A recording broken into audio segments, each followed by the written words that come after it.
Tonight, see what truly exists inside the world of the paranormal. Inside. Join the discussion and review some of the best paranormal evidence captures from a wide variety of experienced and up-and-coming investigators. See and hear what they capture, where they captured it, and how they captured it. Right now on Entity Voices Paranormal Evidence.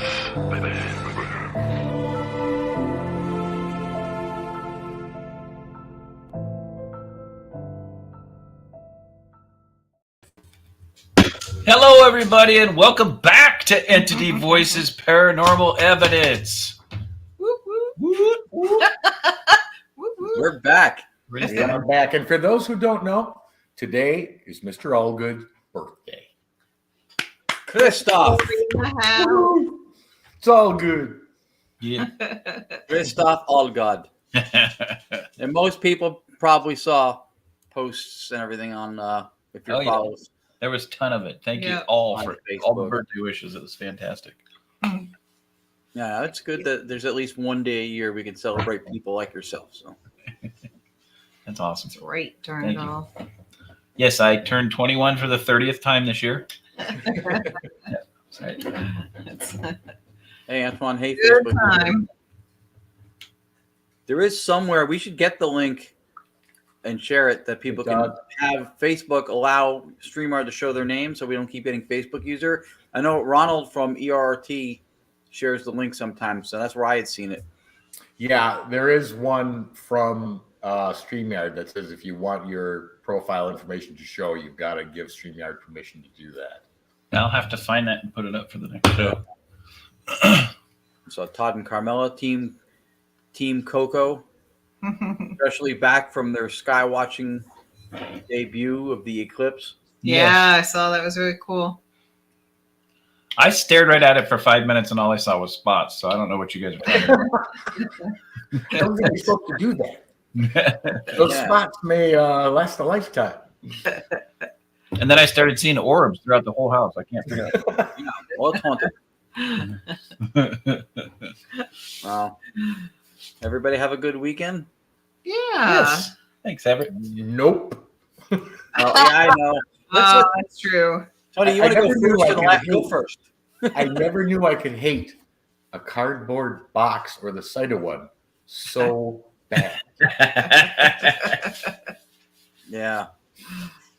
So for people watching who may or may not know, Tony and Shree are somewhat still in the middle of moving. He is not anti-UPS by saying that he hates cardboard boxes. No, Ron's correct. There's a very specific reason for it. Is because I've been carrying them by the 2s, 3s, one on each shoulder, and one in between my legs to try to get them to the car quicker. Or the moving truck, although that was filled with mostly heavy furniture, and moving sucks. That's all I can say. Yeah, it does. It does. It does. Yeah. Did you have somebody help you guys? We hired movers but the guy's like, we have this huge headboard to our bed. I mean, we're talking like carved wood. I mean, this huge, and it's probably 6 feet, 5.5, 6 feet tall. With hooks and straps and buckles. Right, yeah. All the assortment attachments, yeah. But anyway, it's upstairs, which is one of the reasons I hired movers. And the guy says to me, "Hey, can you give me a hand with this?" I'm like, wait a minute. I'm paying you. He goes, "Yeah, well, I don't want my girlfriend to do it." I didn't know at first that was a female. So I'm like, "She looks tougher than me, bud." I'm like, I think the hiring we did was for 2 guys. He goes, "Yeah, well, sometimes they send if it's light packing." I said, "Who said it was light? We hired for 2 hours to load, unload, because we knew we were going to have to make 2 trips." He's like, "Oh." Hi. Wow. So yeah, I helped him carry it down, to say the least. Can you give me a hand? Can you give me a hand? I love that. Nice work. Good job. Nice work. Yeah, don't scratch the carpet or hit the wall when you bring it down. Doesn't happen when you go to the local pizza place. I'd like 2 large pies. You want to help me out? Yeah. No, You grab the dough? no, I don't. That's funny. No. But yeah, that was our weekend, and it'll be the full week. We've got still some odds and ends in the other place that I told Tree, just open up the garbage can and shove all that shit in there. Because if I didn't pack it, if it's not already here, I probably don't need it. And I'm like, I don't know if it's yours. You can decide. But if it hasn't made it in the last 2 weeks, I'm probably not going to use it. Oh, And then we got to clean the whole place, which that's a whole nother week. yeah. But What's anyway, up? what'd you guys do?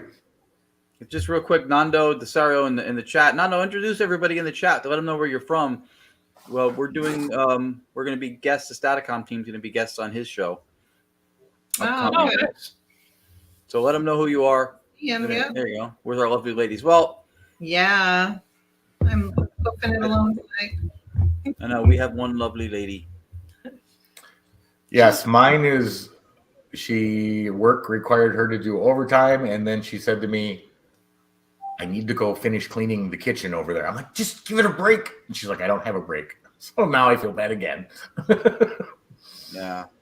Yeah, she's working hard on that too. It's a lot. She has been going crazy, and I give her a ton of credit because it's not, none of it's easy. None of it. Moving is not easy No. at all. But in Tony's defense, she wasn't far from crazy before the move. That's how I rationalize it. Yeah. Okay, cool. Well, that's those are things we'll say when she's not here because it's safe. But when she's here, Right. when she's here, And I'm 2,200 miles away, so. Yeah, the bad part is that you can replay this at any time.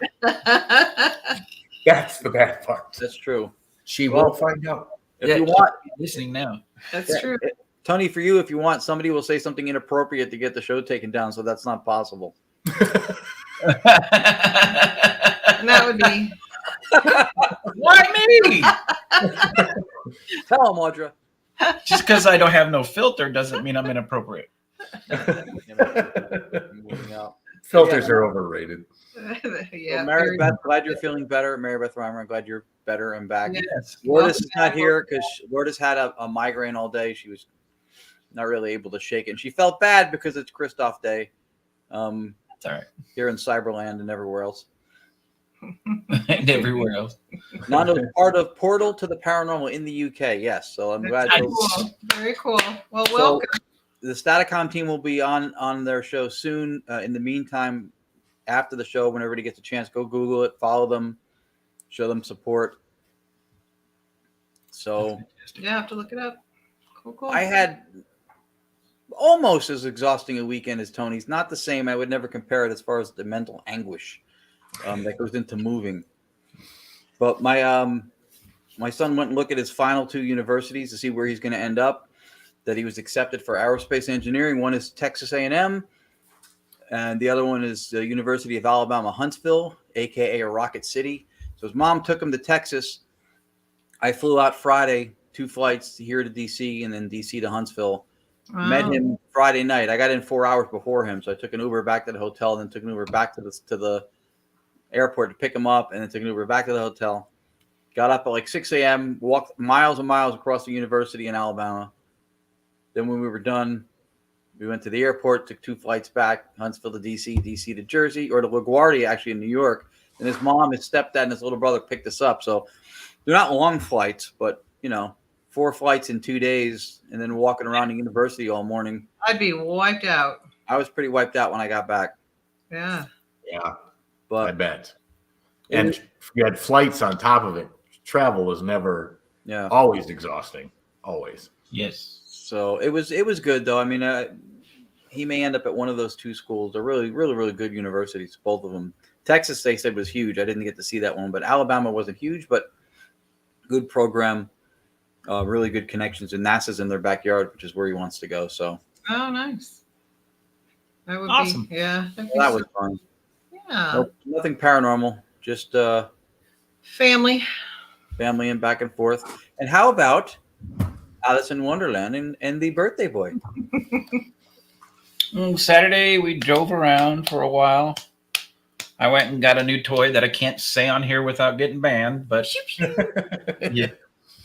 And then we went out to lunch at a restaurant in Albemarle. A new one. So we tried A new one. Yep. New little pub and grill. It was pretty good. It was very good.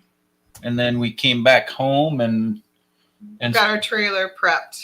Yeah, we're going to the beach in 2 weeks. So yep. Heading back to the Outer Banks. So we prepped our trailer, and then we prepped for Todd, Carmela, and Raul. That's coming next week. Or no, at the end of this week. They'll be here Saturday. Yeah. Yep. Well, that's right. Yeah. Yeah, you have to let us know how it goes. This weekend we have an event coming up. And I think Tony is that would be Shree. I was going to say, the voice of the Lord coming from above. It sounds an awful lot like Cherie. I just heard a Filipino EVP.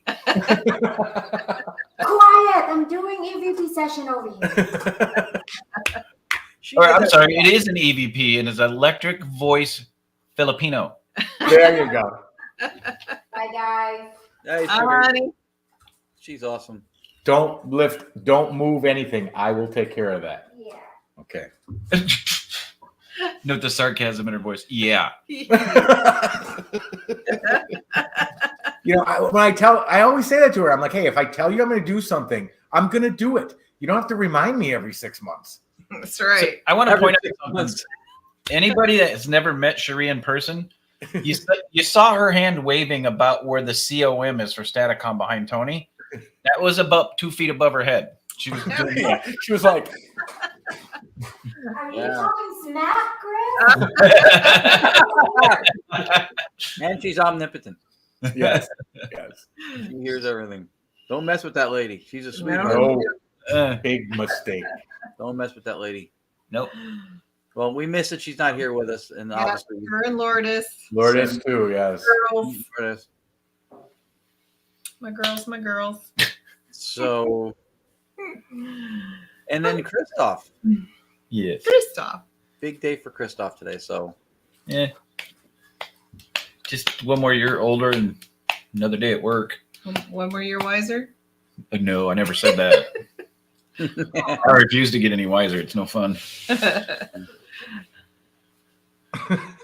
That's true, right. Yeah. Nope. Just went to work this morning and then came home this afternoon and chilled and watched some paranormal crap on the computer. And fun times. so I have to vent a little. Oh, okay. Since it's my birthday, I need to get on a platform for a minute. So there's all these Facebook groups out there. And one of them that I joined recently, I won't name the name of it, but it is a group where people do nothing but post pictures where they maybe possibly caught something. And there's skeptics in the group and there's believers in the group. The believers in the group are very supportive. The skeptics in the group, remember, no filter, just seem like a bunch of assholes. I'm sorry. It just seems like a bunch of, I was looking at one before the show started that, look, it was an old abandoned asylum. What's up, Thomas? There was 2 doors and they snapped a photo of the door. In one door, it was completely dark. In the other door, there was this white mist. And if you zoomed in on the picture and you could see a clear face, you could see hair, you could see glasses, but you could also see through it and behind what was on the other door.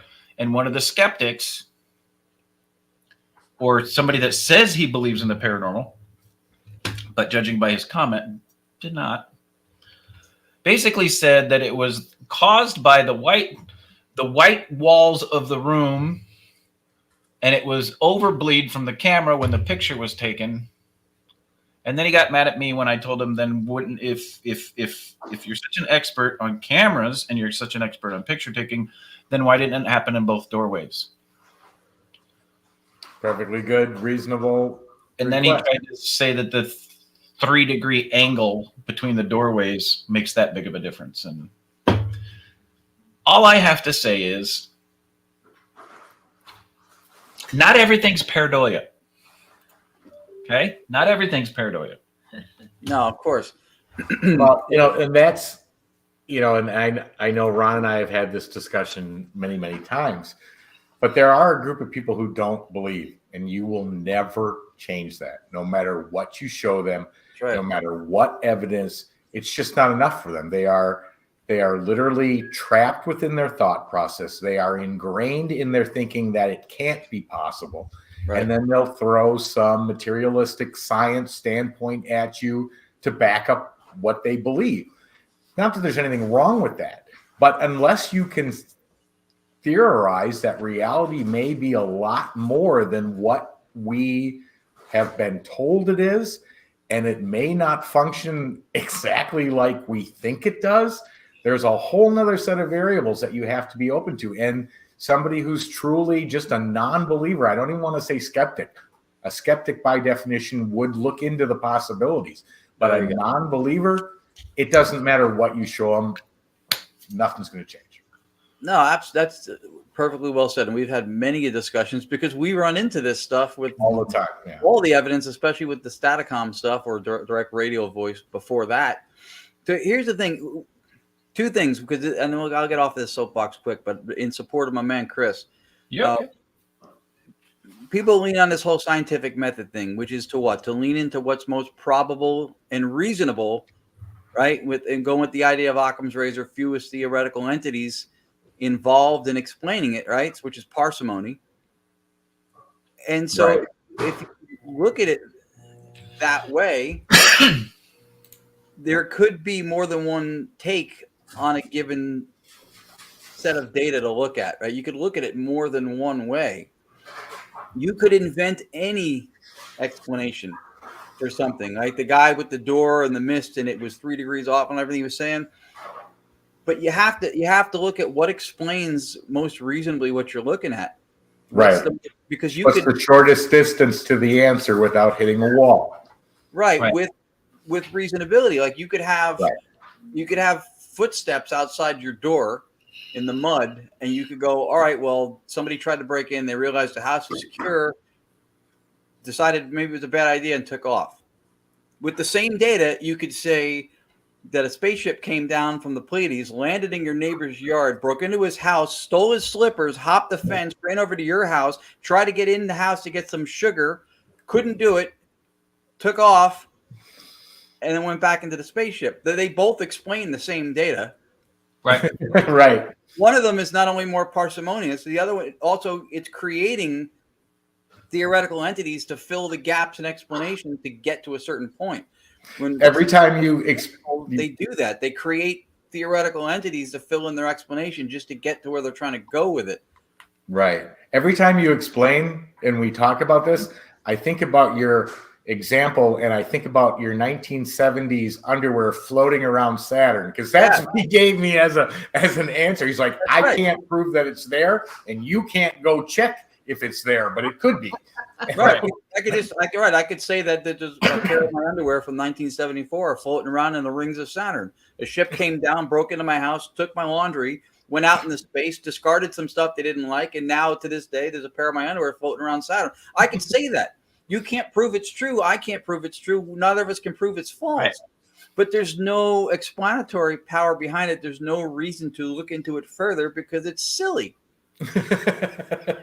So sometimes when somebody tries to debunk and explain something away, what they come up with is more silly. It's more senseless and baseless. But because they're trying to apply it to materialistic science or physicalism, that's like to them it makes more sense. Right. Because the ghost idea is out there, but meanwhile they've added 3 things that they've invented into the process just to try to explain it to a certain destination. That's not better. Right. I had underoos. Yes, I did. And those are also out there. That's right. The Scooby-Doo ones. Yes, they are out of this world. Scooby-Doo goes to Saturn.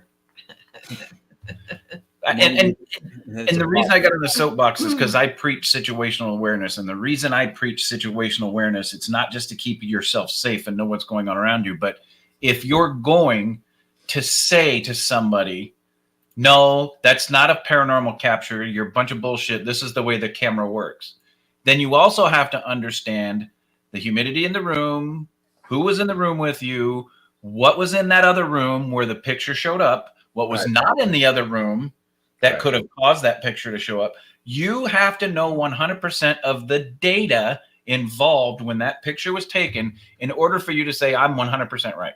You cannot. And that goes back to what you were both saying before, right? When people say they do things scientifically, the scientific method, to lean into what's most parsimonious, makes the most sense, it's reasonable, taking into account all possible factors. I don't think we know all possible factors. Right. Well, let me add to that, and especially somebody who wasn't there isn't going to know even the determinable factors. What the humidity rate was, what the lighting was, what the background surfaces were. They weren't there. What kind of material was in the construction of the building? Was the flash used? What kind of flash? Was there an angle to it? Without being there and knowing any of that, then they're throwing out things like the alien landing, putting on the slippers, trying to open the front door to get sugar.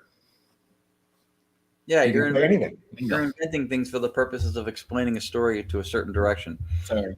And there's a way to do it too. You can be tactful. You can be I don't see it, or I'm not convinced by it, but good luck, or good catch. I don't know, something. Or you can say, hey, it could be this, but I wasn't there. Right. That's why I love it when guests send in pictures for us to look at, because I get to see everything before everybody here does. I can tell you guys, I looked at that picture. I look at the windows. I look at the doors. I look at the concrete. I look at the side. I look at the angle where the person took the picture. I look at everything, and then I start picking out details that don't make sense. So by the time we get on the show, I've had an hour to look at that picture with nobody else saying anything to pick apart whether I think it's paranormal or not. Yeah, I personally don't think that skeptic or believer has any bearing on the paranormal. You're just an investigator. That's it. You investigate, you assess, or you're a researcher, and you see what what the place yields, what your results yield, and you assess those honestly as you can, trying to be as objective, which is not 100% objectivity is impossible because we have subjective experience. But do your best to try to do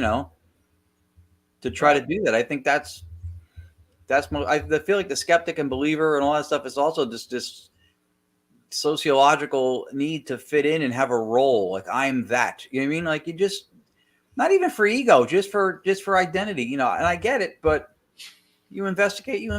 That's it. Right. Agreed. Okay. Sorry. I had to get that out there. Yeah. But it was good though. It was good. And we got some good comments in there. The underwear comments continued. I'm not surprised. I know our audience and I love them for that. Raul had me in a thong, and that's I saw that. A side conversation we're going to have, and probably some kind of an OnlyFans situation, but don't worry about it. There will be pictures. Yeah, it won't be pretty. That'll be fun. So, Christoph, today's guest, I'm going to introduce, because I feel like it would almost be weird, sociopathic for you to do it. A little bit. Yeah. Today's guests, you may know. You may be looking at them right now. You may have said happy birthday to one of them. They are known also as Alice in Wonderland and Christoph Allgood. But tonight, Chris Allgood and Audra Keeler live on Entity Voices Paranormal Evidence. Woo! I get that disco song from the beginning playing again. I know. Or thank you. So it's like watching the beginning of the dating game. So let's do a proper here. Let's do a proper like we do with any of the guests. Everybody hears ad infinitum constantly about Staticom and what we do, and we appreciate everybody's support, including Chris and Audra. You two have your own thing going on, which is so integral to the field, to our team. You're both sensitive. You both work off of abilities, intuiting things. You've done it at a level that has impressed or blown people away, both of you, in different instances. You capture great evidence, and you say something often that I want to clarify. Chris often will identify and say that he's very much, and I think Audra as well. That's nice. What are you doing? He's got Very background music. Yeah, that's nice.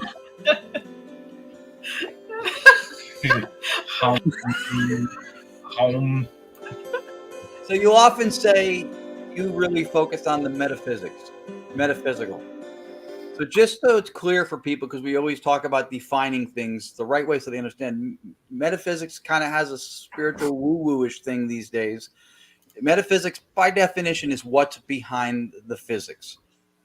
That's what it is. And with the awareness that you guys show, and especially Chris preaching situational awareness so much, that is a lot of times how you're able to discern things and assess information and data that you get at a given location by knowing what was going on at the time. So I think you guys have a very unique thing going on, and I thought that it was important to point that out, I guess, because like I said, a lot of time gets focused and sent on Staticom, which we appreciate. But we find, I think Tony and Sheree would agree, that working off of people with abilities and the approach that you guys take only makes what we do better. It only makes the field better, and it has a place with balancing out what we get, that it's not all coming from the same direction, but it does all correlate. Yep. Yeah, couldn't agree more. When Sheree and I first met Chris and Audra and realized, obviously we met them at the birdcage during an investigation, so we knew they liked to investigate. But I got to tell you, I learned more from working with Chris and Audra on, really paying attention to your surroundings. And I learned so much probably in the first couple of months of us being out investigating, let alone the years that went by that we did it. But their style, Chris's police background and his ability to notice things that most people wouldn't even pay attention to. And then he can recite them to you weeks later when you're like, okay, well, is it? No, that's reflecting him. Do you remember that? I'm like, no, I don't remember. He does. There was a mirror in the corner. That's reflection from the, but yeah, I mean, just to be fully aware. And that's only one instance. There were so many other things so they were, just fantastic people to investigate with, to learn from, to take on the attributes that they use in their investigations. That was priceless. You're so sweet. Bless Oh my you. goodness. Yeah. I need to play the music again. No, that's Exactly. No, I was waiting for the Asian lady to come in and ask me what kind of massage I wanted. Wait a minute. Now we know why Tony has that music. There you go. The song for that's a little different. I think we've heard it before. Probably. Well, why don't we start? Why don't you tell everybody how you got involved in the paranormal? Well, you. I get blamed for everything. It's That all would your be good for both of you to do that, to give a little bit of your background like our guests do. And also, real quick, to point out to people, too, you guys moved. You met Tony and Sheree in Arizona when you lived there. You moved to North Carolina. right. And didn't know anybody, didn't know any place, didn't have anything going on, but hoped to get some traction with the paranormal. In a very short period of time, you now run for the Historical Society, the Montgomery House, which is where Right. Todd and Carmela, Cocotayo, and then Raul are coming down to investigate. And we also came to the Voices team. So you've contributed to a gem on the historic record that was right in your backyard after you found it. So, I mean, that says everything about why you do this and how you do this, that you went from having no clue what was in your area, but wanting to be involved, to now orchestrating the support funding for a place that otherwise wouldn't have had it. Okay, thank God Tony's on. We gotta really talk about this Rathman thing.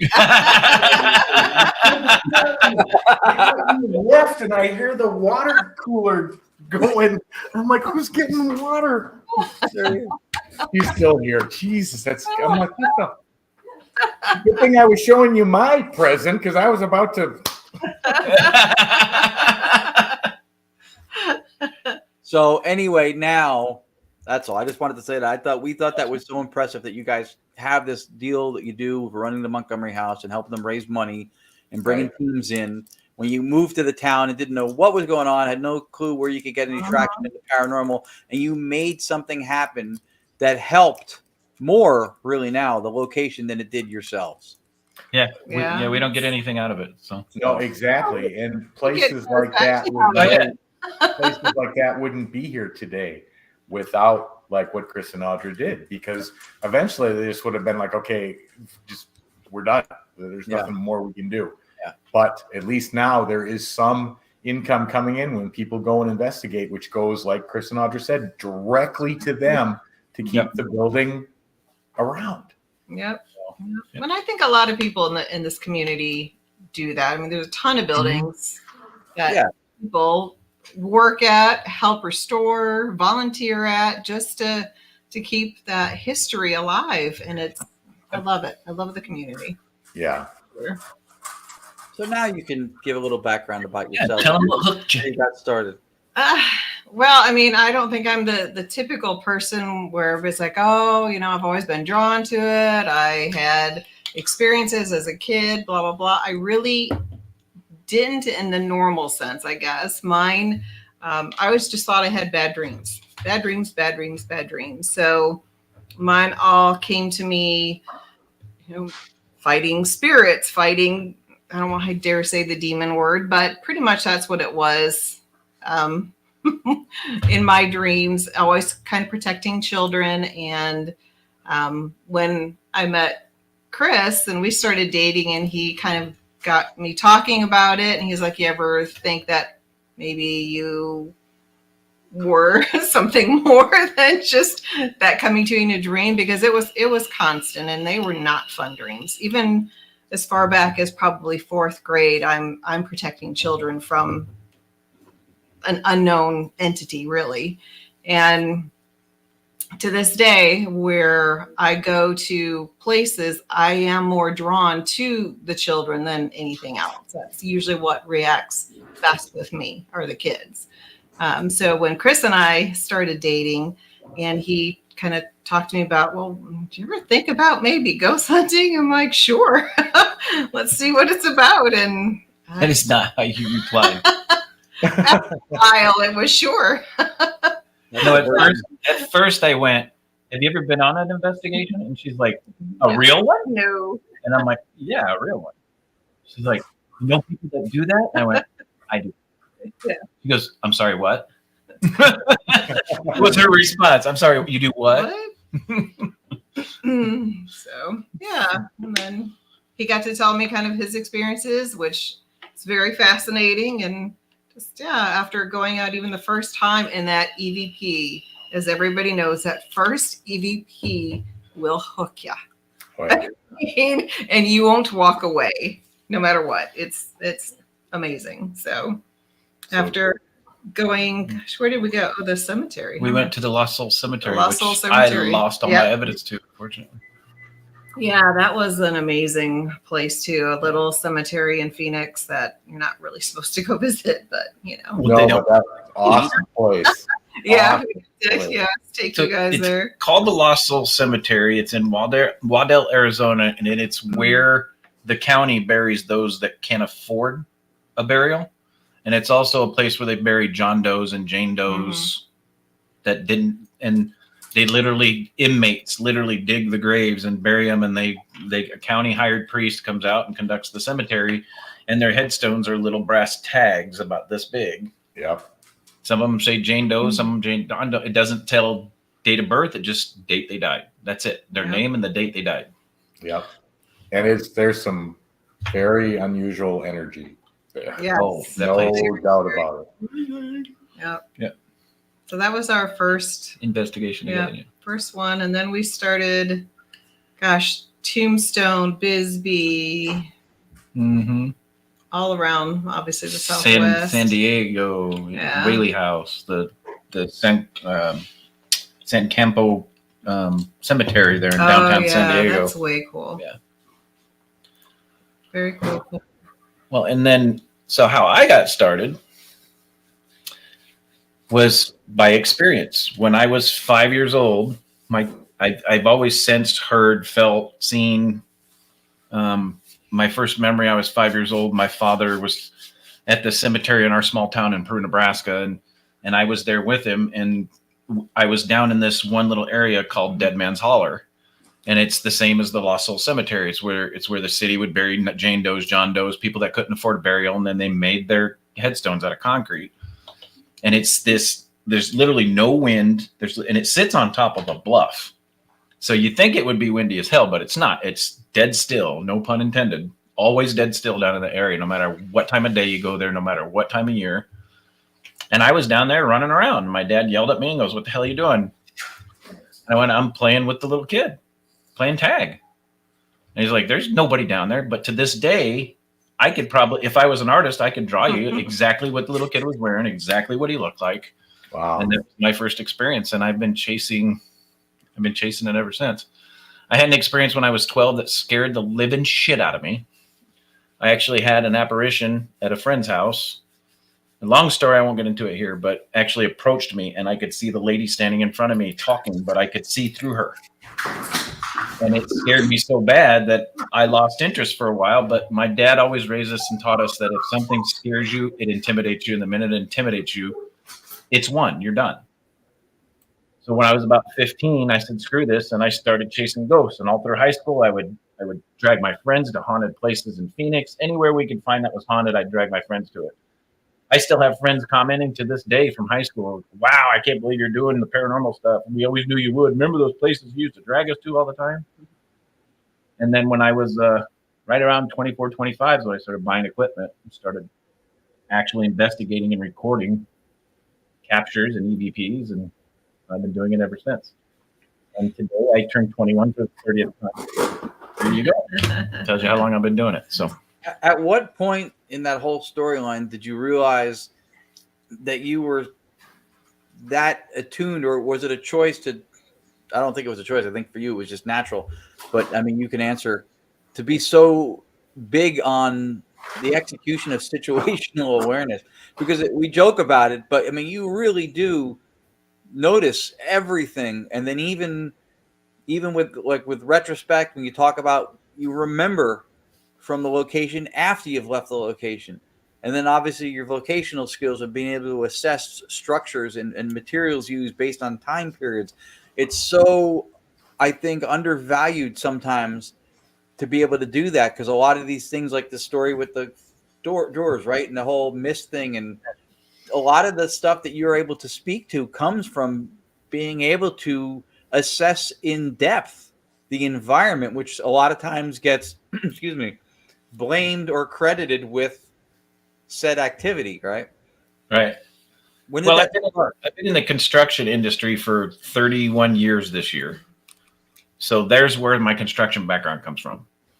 I mean, I've been involved with anything from foundations to underground plumbing to framing to, I mean, my focus has been windows and doors my whole career. But as a project manager, you have to understand the way the other construction works. And then with us being into the paranormal and me being, we're very intrigued with old buildings and old architecture. And then when you have the knowledge of the construction, when I walk through an old building, I'm not looking at the fancy carved trim around the door. I'm not. Me. That's her. I go into the basement. I look at how the structure is, how they hand built the joists and stuff to support the floor. I'm looking at the walls. What were the walls made of? What kind of insulation do they use? I actually look at the construction materials. And then the situational awareness, my memory for stuff like that, the detail has always, it's just been that way my entire life. I don't know why. I can actually, when we've been somewhere, I can envision it in my head and remember exactly what was in the room at the time. I mean, you can take me anywhere on this planet except North Carolina. You can take me anywhere on the planet and say, this is point A and point B, and give me directions, and you'll never have to give me directions again. I've always had that, for some reason, I've always had that ability. Yeah. And then the situational awareness, it's the way I've been detailed my entire life, knowing the construction materials background, being fascinated with old materials and the way things were built and how they hand built it. Combine that with facts, details, situational awareness I learned with the 10 years that I was with the Maricopa County Sheriff's Office. You throw all that information into a head this small, and for some reason it gets stuck and won't get out. And then, and I've told you guys this numerous times, between my data background for operations that I've been in my career field, then my situational awareness fact background that I get with working with my law enforcement background, and then the sensitive part of me, I'm constantly battling inside my own head. So when you guys see me analyze stuff on the show, there might be something that I'm feeling from the picture that I know is coming from my metaphysical and my sensitive mind, but then I start picking it apart with the rest of the data in my brain, and all three tend to come together. And that's usually how we determine and capture evidence for the most part. Which we're going to see some of tonight, correct? Yes. I got a bunch. Awesome. Eventually. Sometime around midnight. Well, that's good. But it was important for you guys to give a little background like that too, because like you said, with us doing these shows, it's not something we dive into ourselves that much. On even when we do the episodes we show on evidence, we don't usually go that biographically deep. No, which I thought was super important, because we have gained a lot of new viewers, and they weren't around when we began and probably don't know the real true backgrounds of the 6 people that host the show. And it's important to know that, because when we're pulling apart evidence, it's good to know the background of each individual and how they got into this, what they went through, what they look at, how they figure things out. It shows a level of credibility to when they speak. When Chris speaks to doors and says that door is 6 feet 7 inches tall, and so that you know why he's saying it, and that's important.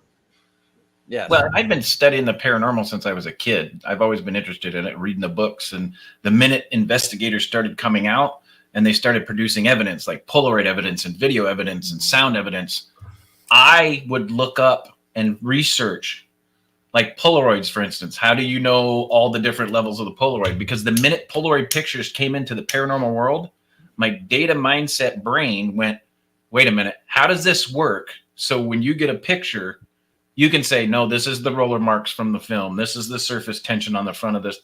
This is where the crimping marks are. I look all that stuff up, and for some reason it sticks in here and doesn't fall out. Now, don't get me wrong, y'all. I'm 51 years old today. I'll get up to go get something out of the other room and take 2 steps and forget what the fuck I was doing.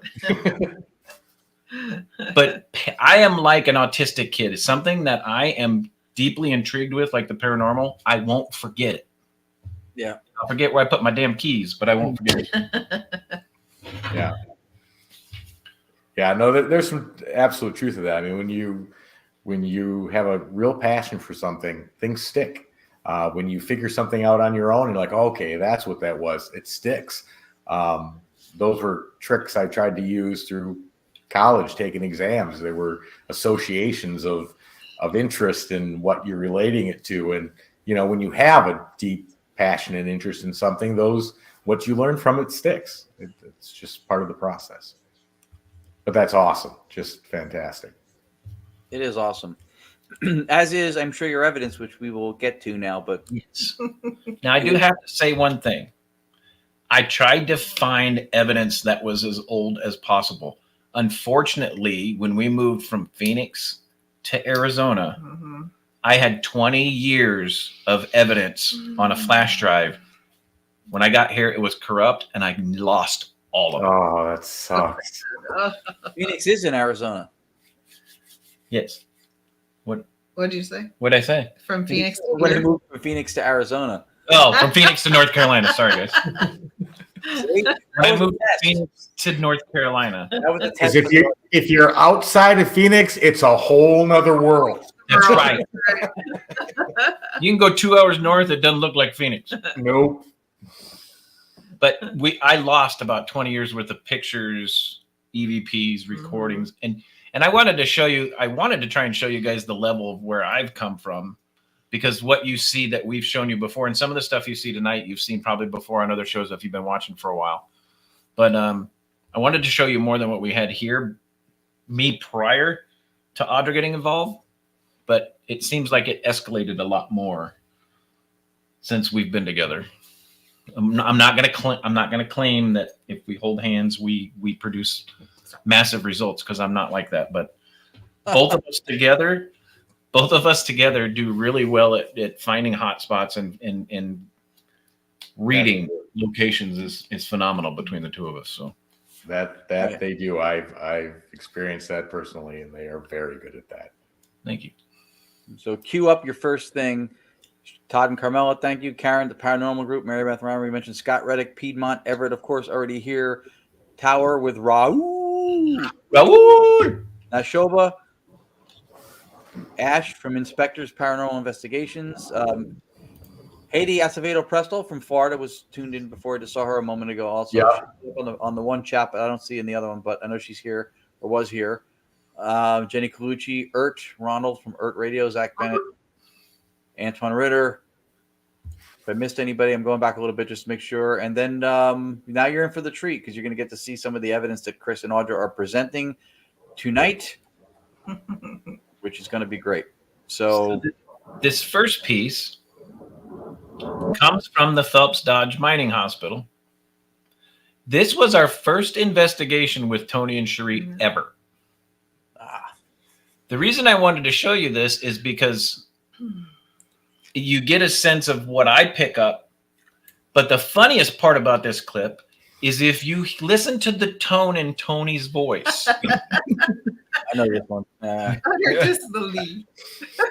Because you'll hear me. This changed me, though, because I remember saying to Cherie, that did not happen. That did not happen, but it did. So we were on the second floor. We were in the women's surgery room. Mm-hmm. Yep. Yeah, the women's surgery room. Don't ask us why they were separate. It was olden times. They couldn't even vote yet. It was Even weird. the floors were separated, men Yep. Yeah. one, women We were on the other. second floor, and we were in the women's surgery ward. And Audra and Cherie were either way down at the other end of the hall. I'm not even sure they were on the same floor. They may have been a floor down. I can't remember. Been on the first floor, but it was just Tony and I in this room. Cherie and Audra were nowhere to be found, and this is not their voice. No. But listen to Tony's. This is what's funny. All right, here we go. 2 minutes, 18 seconds. I got a giggle. Really?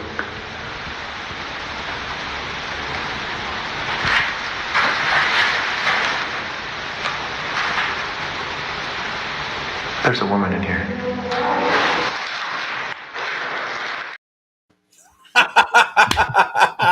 Really? Wow. When we played that back and I heard that, and Chris is like, there's a woman in here. And you can hear her. That's a straight EVP.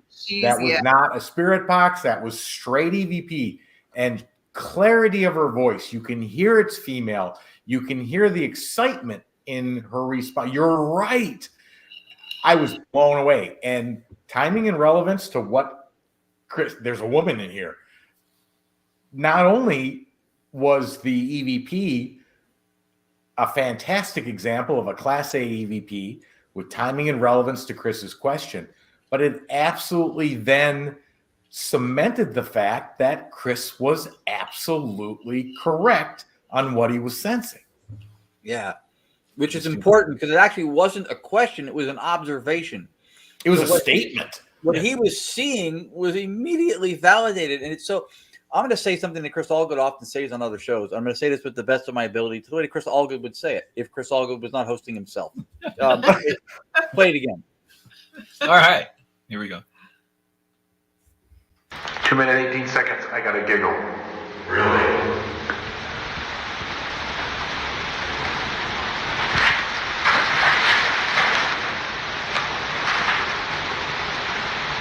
There's a woman in here.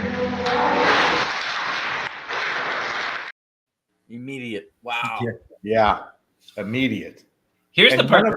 Neither of us heard that with our own ears. Yeah. We didn't hear that at the time. That wasn't a disembodied, but it had the same echo as us in the room, which is weird.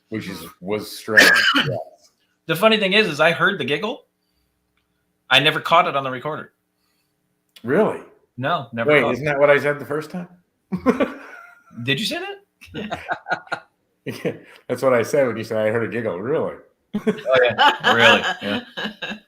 I heard it. It just didn't record. Back that up. Don't ever lose that file. That's good. Yeah. Yeah, that one was incredible. That was awesome too. That's also the same night. I wish you still had the picture. We went out into the hallway, and when Tony investigated back then, he had this thing that I still had it. and Conan the Barbarian couldn't hold up, and I don't know how. He had this apparatus that had recorders on it, had a full spectrum light, it had a camera, it had a video camera, it had an EMF detector. It had everything.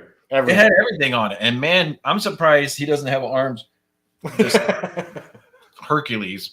It took like 20 minutes to turn everything on and off, though. So Yeah. I'd get everything on, and then people are like, let's take a break. No, let's take a break.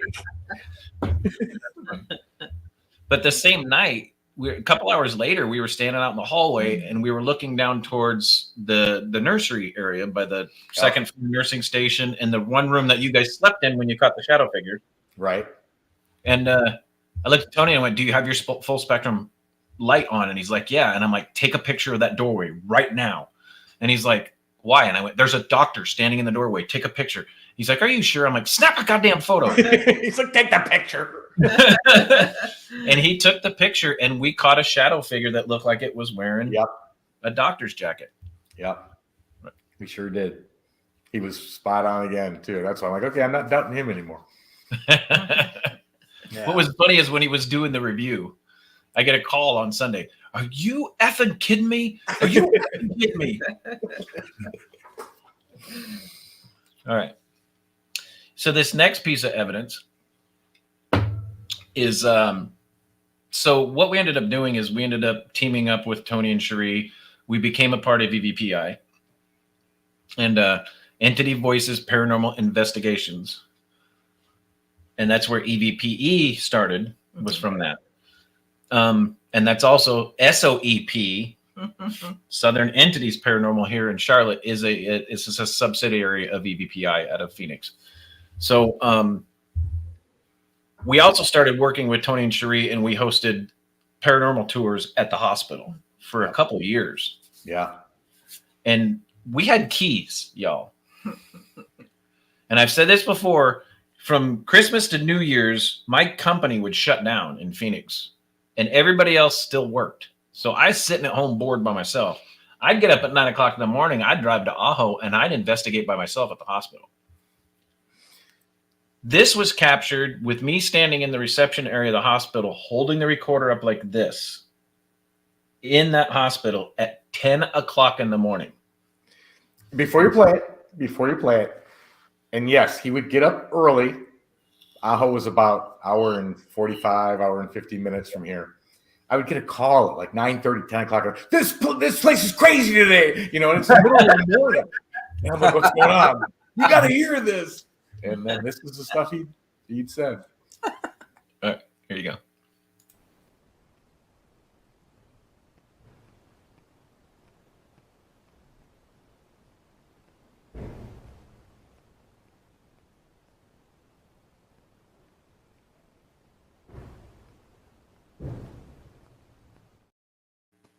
That's loud. Yeah. That would happen there all the time. Things getting moved, what sound like people walking, running, Oh, yeah. boxes being dropped, cabinets being opened and shut. Gurneys. You guys caught something like that clipboard chart or something like they were Yeah. We had a recorder sitting on the second floor nurses station, and you could almost hear somebody walk up. You hear a drawer open. Almost like they set down one of the clipboards. They set down a clipboard. You could hear them moving stuff around, and then it sounded like they picked the clipboard up and was flipping through the paper. So it sounded like a nurse checking charts or something, and you heard her walk up. And that was unfortunately on the drive, that flash drive that I lost that was corrupt, and I could not get it back, no matter how hard I tried. But if you pay really close attention to that, so the hospital had an old elevator that didn't work anymore. The significance about that is I went and pounded on the elevator. And sorry, Tony, I didn't mean to do that. Wow, that was really... That was perfect timing, wasn't it? Wow. Not after Cherie scaring the shit out of me with the water cooler. I'm like, okay, we're behind now. I'm just gonna fix this. Give me 1 second. You're good. Yeah. You can And I promise I won't do that again. Sorry, guys. You didn't do it. That was perfect timing, though. Hell. For those of you watching the show, this is why we're nice to Christoph Allgood, because he can collapse your environment from where he is. You know what? I'm just gonna kill my green screen. Screw it. Everyone knows we're moving. This place is an absolute background. He's got nice new vinyl planking. Yeah, it looks nice. Yeah, it looks nice. That's luxury vinyl plank for all that you're paying attention.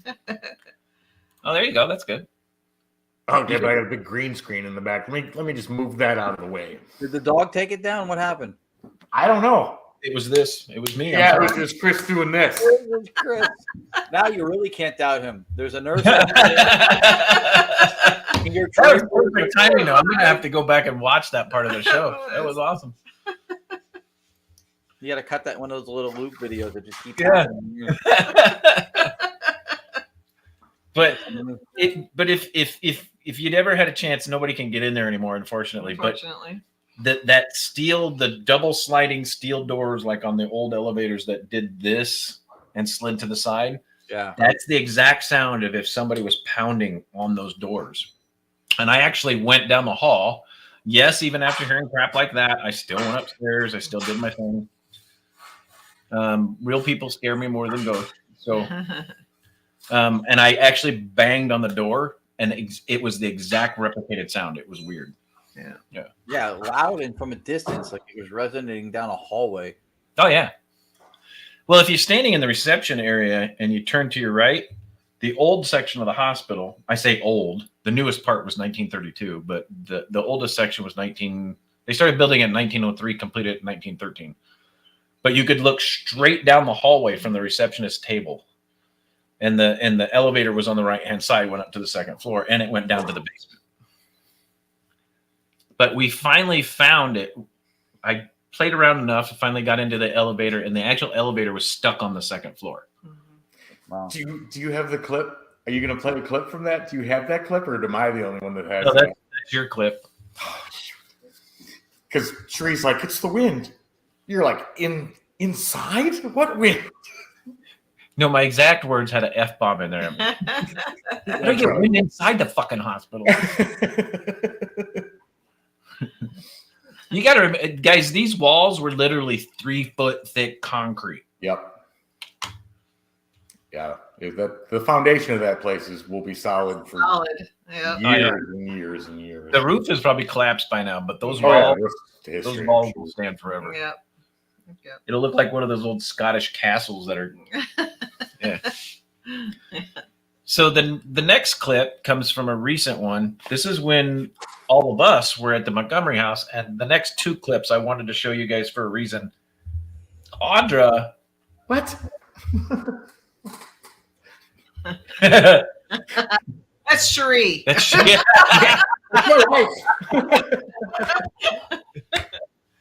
That's funny. Who's that little girl? Happens all. That's his wife. It's his wife. Yeah. So if you read the bio at all for the show, Audra is a very social person. If you couldn't tell. What? And she uses that during investigations. And Audra's best and favorite tool is an EMF meter, and she gets responses a lot. And this next clip is when EVPE was all here at the Montgomery house. We brought new people into the Montgomery house. So you got to remember, Mrs. Montgomery, that was her house. She never left a 5-mile radius in North Carolina her entire life. That was hers. Her daddy gave her that property. That was her house. And she was mad that we brought new people in. And not to be rude, one of those people were Asian. And one of those other people would have been a servant when she was alive. Oh, yeah. And that said person has been called that in multiple locations. So the significance of this clip, it not only shows you how Audra investigates and the results that she gets from her investigations while she investigates, but it also shows her abilities, because she said the whole time she was getting the responses, she could have swore to God Mrs. Montgomery was doing this. Yeah, like she was right up in me. Like she came up at me like, how dare you? Da, da, da. I mean, that's all I could see is this little lady just shaking her finger at me. And crazy. Wow. So here is that clip. Watch these EMF spikes she gets in this room.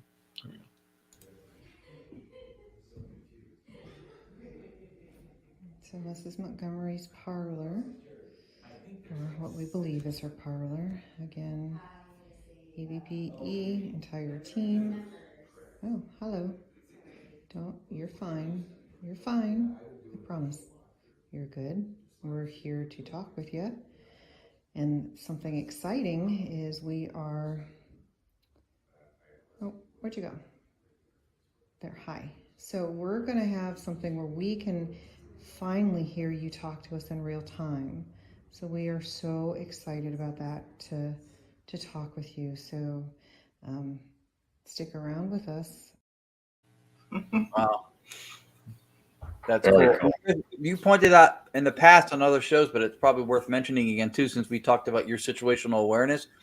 When Audra does that with her go-to running a K2, she does, it wasn't in this clip, which is why I wanted to mention it, she does vet the authenticity of what she's getting by putting the phone next to it or anything that could possibly be triggering a false positive. She rules it out on camera while she's filming with the phone. Yeah. In the moment, so she knows if it's actually coinciding and it's not other environmental things. Yeah, and she does that at least twice on every investigation. She films herself vetting things in the room to make sure that she's super good at that. She's a great investigator. Except for one time. There was the one time, yes. But I will have to give it to, those routers were everywhere. And it was dark and it was hot. Yeah. And it was funny. What's up? Brian J. Laverty, what's up? Hey, Brian. Another good dude. Yeah. Ronald Been from on Earth. the show a few times, yeah. Now, this next one is another one of Audra. This is in the Kentucky Cemetery up by where her parents, near where her parents live. It's listed as the most haunted cemetery in Ohio, and it was literally 3 minutes drive from her parents' house before they moved into Toledo. And we've gone out there numerous times. You'll see a couple clips from our investigations there tonight. And this was Audra with her K2 again. And she's getting responses in this cemetery. This cemetery has vast amount of history, suicides in the property. There's a dark section where we've gotten dark spirits. This is the most haunted cemetery we've been in so far. But this is also Audra with her K2. Here we go. Oh, I got a reading. You got a spike. reading. Wow. Yeah. Hi, guys. Hello. Hello. How are you guys doing? Can you tell us what your name is? You like those pretty lights? Those lets us know that you're here. You trying to surround us and touch us? You can. Get onto the grass. Okay, guys. Hi. Wow. There you go. How are you? That is huge. Huge. Hi, guys. Hello. My name is Audra. Again, if you. Wow. The other person with us, the other voice, was my sister. Yeah, her sister. Yeah. My younger sister loves that kind of stuff too. So whenever we're in Ohio, she's always like, all right, where are we going now? So we got her as well. But Audra's great with the K2. Once she starts getting hits, she'll start asking yes or no answers. Right. And then there's been times where she stood there and communicated for 10, 15 minutes with a spirit. And we've got hours upon hours. I've got terabytes on this computer of her with her K2. It's just phenomenal the way the responses she gets with her K2. And what I'm not telling you is we don't carry our digital recorders with us. We place them in the areas where we feel there's energy. There's quite a few times where she's gotten K2 spikes where we've actually gotten EVPs in response. So she definitely gets great communication. They definitely relate to her. Everybody does. Everybody loves Audra. Yes, they do. How do you not? How do you not love Audra? Yeah, how can you not? How can you not? Audra's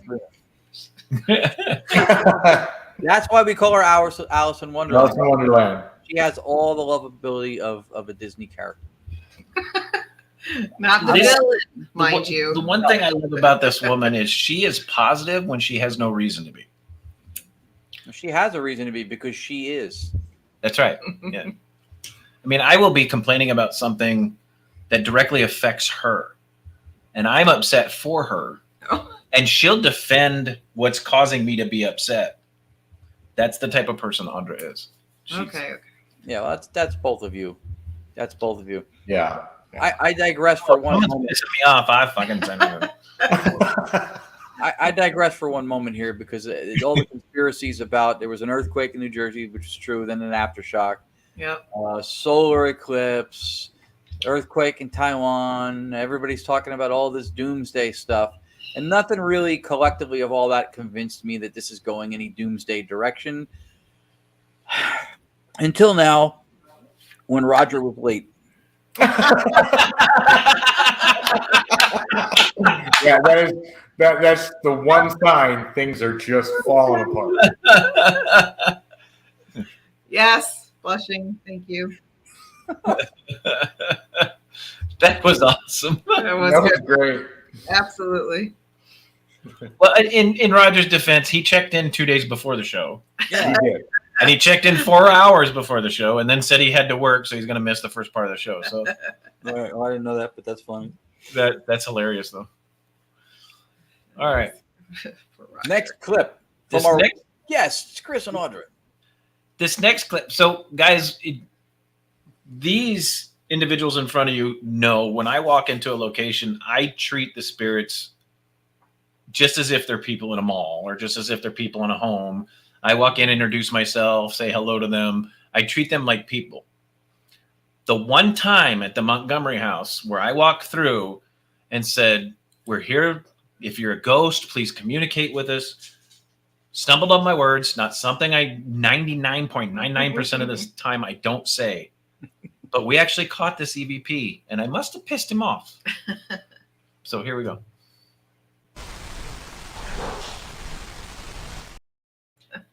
Wow. Let me play that again. Yeah. Yeah. Wow. Did not like the moniker. No, he did not like the fact that I called him ghost, or he didn't realize that he was a spirit. One of the two. I don't know. Wow. Yeah. That was at the Montgomery house. You do tons of stuff just on that house. Oh, I know. Oh, Love that house. That house is awesome. Audra would live there if she could. Absolutely. I couldn't sleep, so no, we're not living there. So Yeah, but I couldn't pee. yeah, Well, you can't. Yeah, or other Not things. yet. Can't cook, can't pee. Yeah. Yeah, it's a great location. Yeah, it is. This next clip I got. This was from our first investigation at Trans-Allegheny Lunatic Asylum. We did a normal tour group investigation where they split you up and there's 10 people to a group and they go from floor to floor. And we got to this one floor that it was the family and children's floor. It's where they kept So anybody that doesn't know the history of Trans-Allegheny,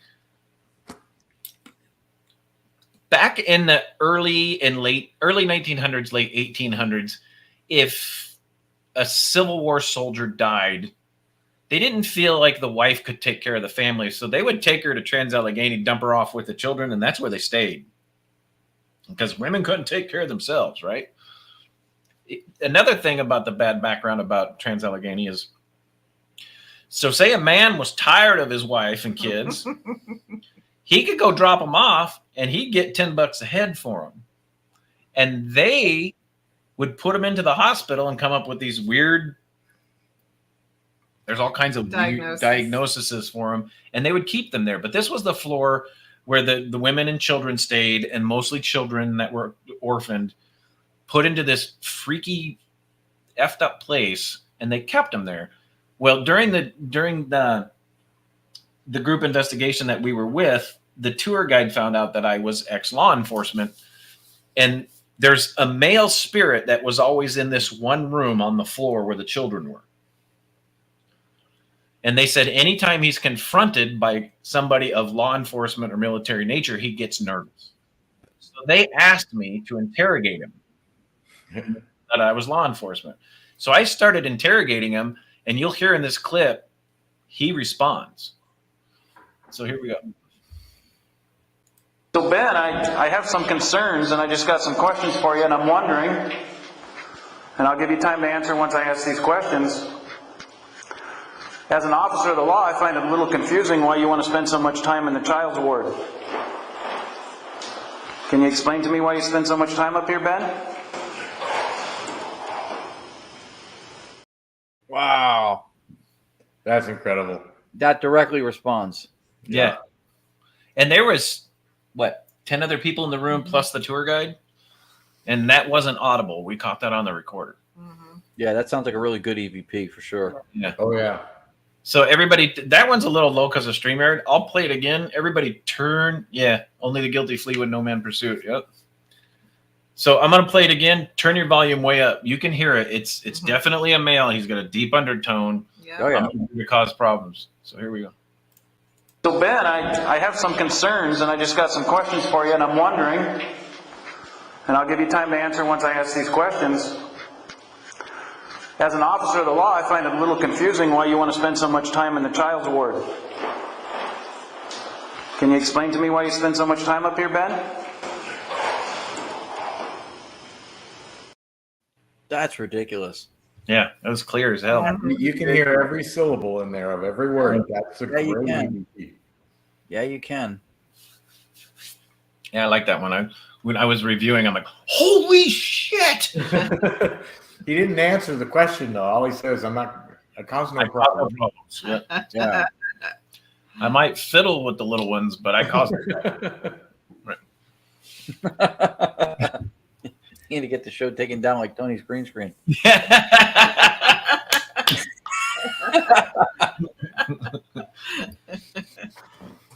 The next clip we got, it was a group investigation. It was the first time we Yeah, I'll have to go back and review that. I'll amplify it a little bit more. So for everybody watching, Yes. yes, he did. Absolutely. So from everybody watching, when I amplify an EVP to show anybody or show you guys, you'll hear it because I only amplify the EVP.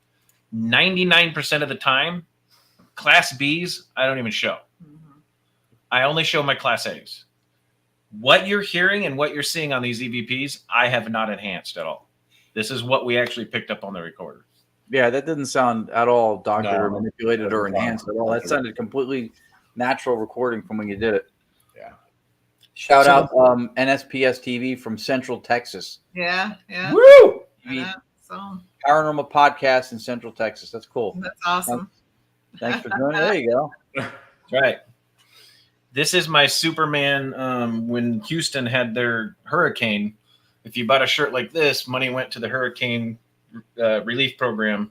This is the Texas flag, if you guys can't tell. And if you can't tell, Chris is a 51-year-old comic book weirdo. I have Batman shirts, Superman shirts. Yes, you do. When you had it pulled up like that, you kind of looked like Batman because you could only see. Yeah. But just to let you guys know how crazy I am about it, when we went to Phoenix to see our granddaughter for the first time, we went to Build-A-Bear to do a Build-A-Bear and put our voices in it for our granddaughter. And we made her a Build-A-Bear. And at the time we showed up, there was a Batman bear they had on special. And I went, oh. I have the Batman bear. Audra bought it for me. Oh, Yes. So back to the evidence, now that you know how weird Chris is. This one was caught. We did a combination Southern Entities, PPIT. Donna and Connie were there with their group. I can never remember the name of the group for some reason. And Carrie was with us at the time, so History of a Haunting was represented. There was 10 of us on the USS North Carolina in Wilmington. Oh, Yeah. Yep. Yeah, Zach was there that night. Yep. And this was caught in the mess hall. Okay. And there's a significance about this EVP that I'll tell you guys after I play it. So here we go.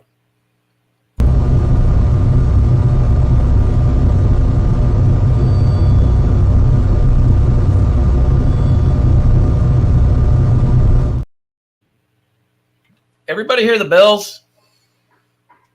I heard it. yes, it did. So the USS North Carolina was a warship in World War II. It was called the Terror of Japan because it sat off the coast of Japan and just pummeled them constantly. It only took one hit during the whole war. It was decommissioned in 1947. And it's been dry docked in Wilmington, North Carolina for a long time. I don't know how long, but when they decommission a ship, they take and remove all the brass bells from the ship and they put it in the Maritime Museum storage. This ship hasn't had those brass bells since 1947. Wow. Okay. The significance of the two bells is PPIT was there. Scott Riddick of PPIT is ex-Navy. He reached out to some Navy friends of his. The significance of two bells. This was taken on the officer's mess deck, the kitchen where they'd eat. And the significance of two bells is that a commander's coming on deck.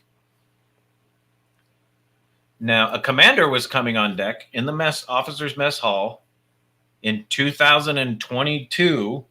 Was it 22, 21? 22? In 2022, and those bells haven't been on that ship since 1947. Wow. Yeah. So cool.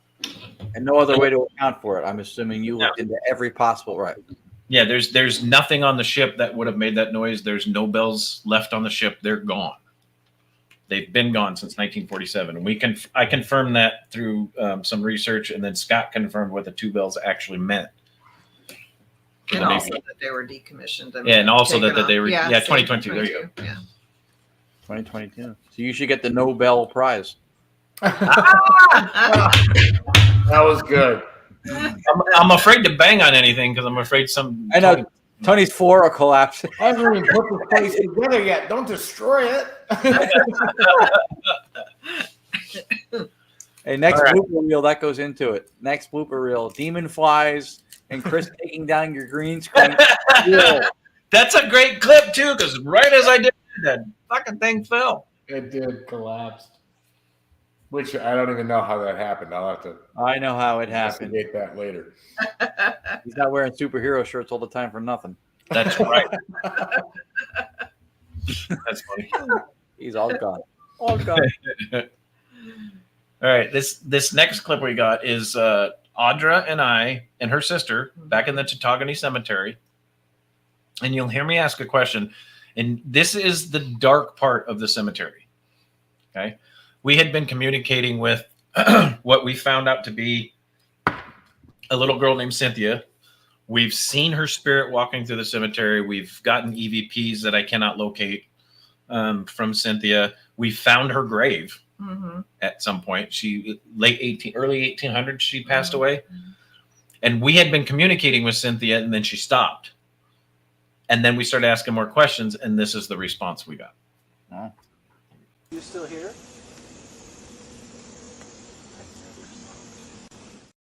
Wow. Wow. Play that again. Yeah. Yeah. Now turn your earphones up because, like I said, I don't amplify this. This is actually as it recorded. You still here?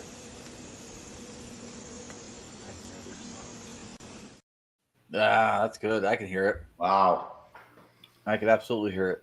Yeah. Yeah, what the crap. Yeah, it's a. Imagine doing review, Roger, and that's the crap you catch. Yeah. Yeah, that's great. Yep. Very creepy. Very creepy. What's creepy about this is I wish that all of us could go investigate this place together. There's a section of the cemetery that's the newer section that there's just nothing. I mean, there's literally, you walk through there, there's just nothing. It feels silence. It feels calm. It's nothing. Then there's an older section where we get the responses like Audra did on the K2. We get EVPs. We see the spirits walking. Her son saw his first apparition in that cemetery for the first time. And boy, was that kid freaked out. It was funny because I went, "Do you see the little girl walking right there?" And he goes, "Oh my fucking God." And this is a kid at 17 years old with his stepdad. And he looked at me and goes, "Oh, I'm sorry. No, that's okay. That called for it."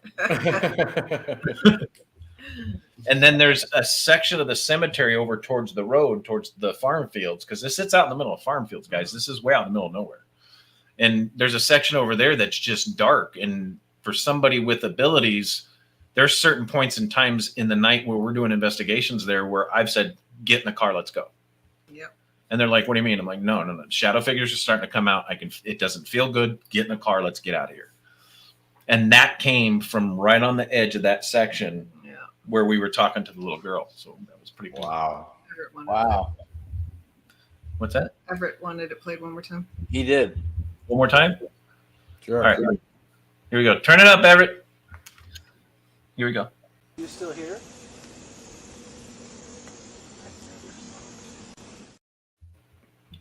Yeah, that's good. I have an amplified version, but I wanted you guys to hear the actual recording before I amplified it. It's audible. There's no Oh, question. yeah, you can clearly hear it. And that's with, you hear it on the computer compared to it coming through StreamYard and Facebook and YouTube. Yeah. It's even louder than that. Yeah, and that's outdoors. Yes.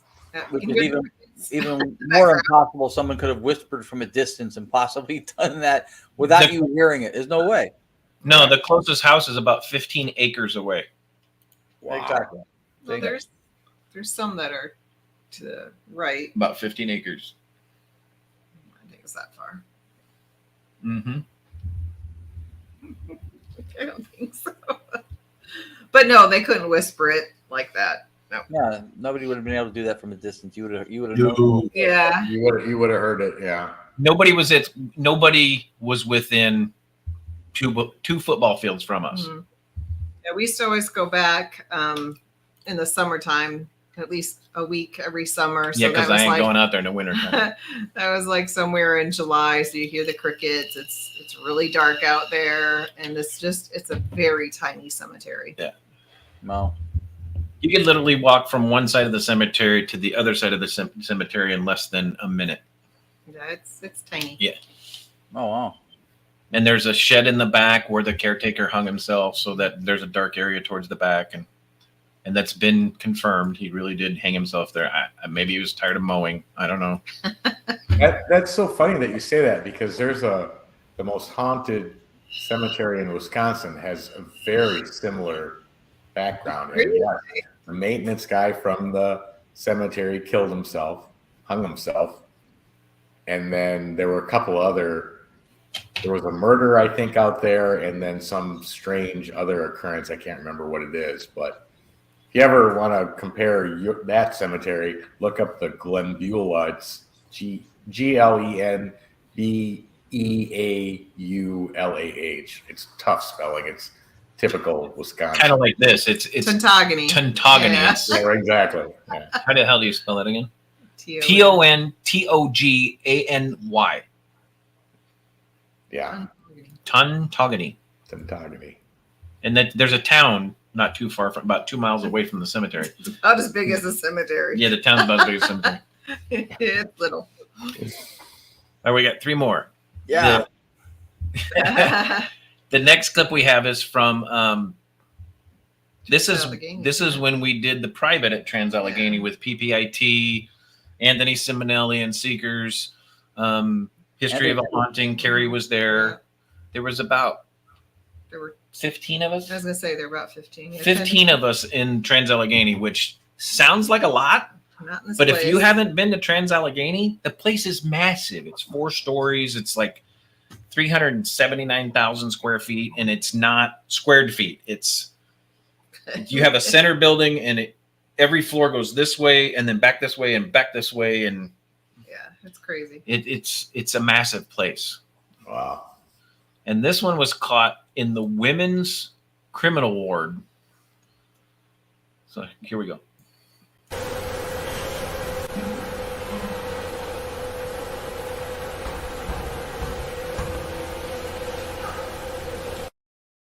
Wow. Yeah. Play that again. Yeah. It's definitely a female voice. Oh, yeah, you can hear the her. significance about it is if you do the tour with them, you go to the criminal section of the men's and the women's criminally insane section, and the metal doors, they were steel metal doors like jail cells. Mm-hmm. And they would just have like a slot at the top, and there would be dent marks from these people hitting this 1/4-inch steel because they were so woo that they would hit it so hard they'd leave dents. So if you listen closely, if you turn it up, listen closely, You hear the female say, "I need help," and then you hear her pounding what sounds like a steel door. Yeah. All right, here we go.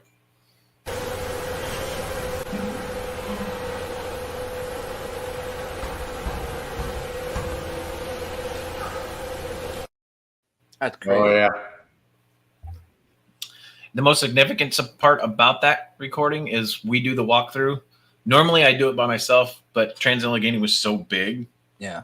What I usually do is I usually do a walkthrough by myself, get a feeling where things are, and then Audra and I go back through and we place equipment. Trans-Allegheny is so large, Audra went with me. Mhm. And we placed equipment as I sensed things. This was placed in the women's criminally insane section. There was nobody on the floor at the time. Wow. And I have. Go ahead. What's the very last sound in that clip? I can't tell if it's a different kind of knock or a voice. Yeah, there's the very end of it. There's I something don't know. different. Let's listen again. Here we go.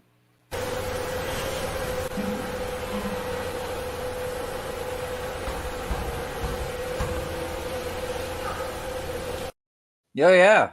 Oh, I don't know. At the very end, yeah. It kind of sounds like a cough.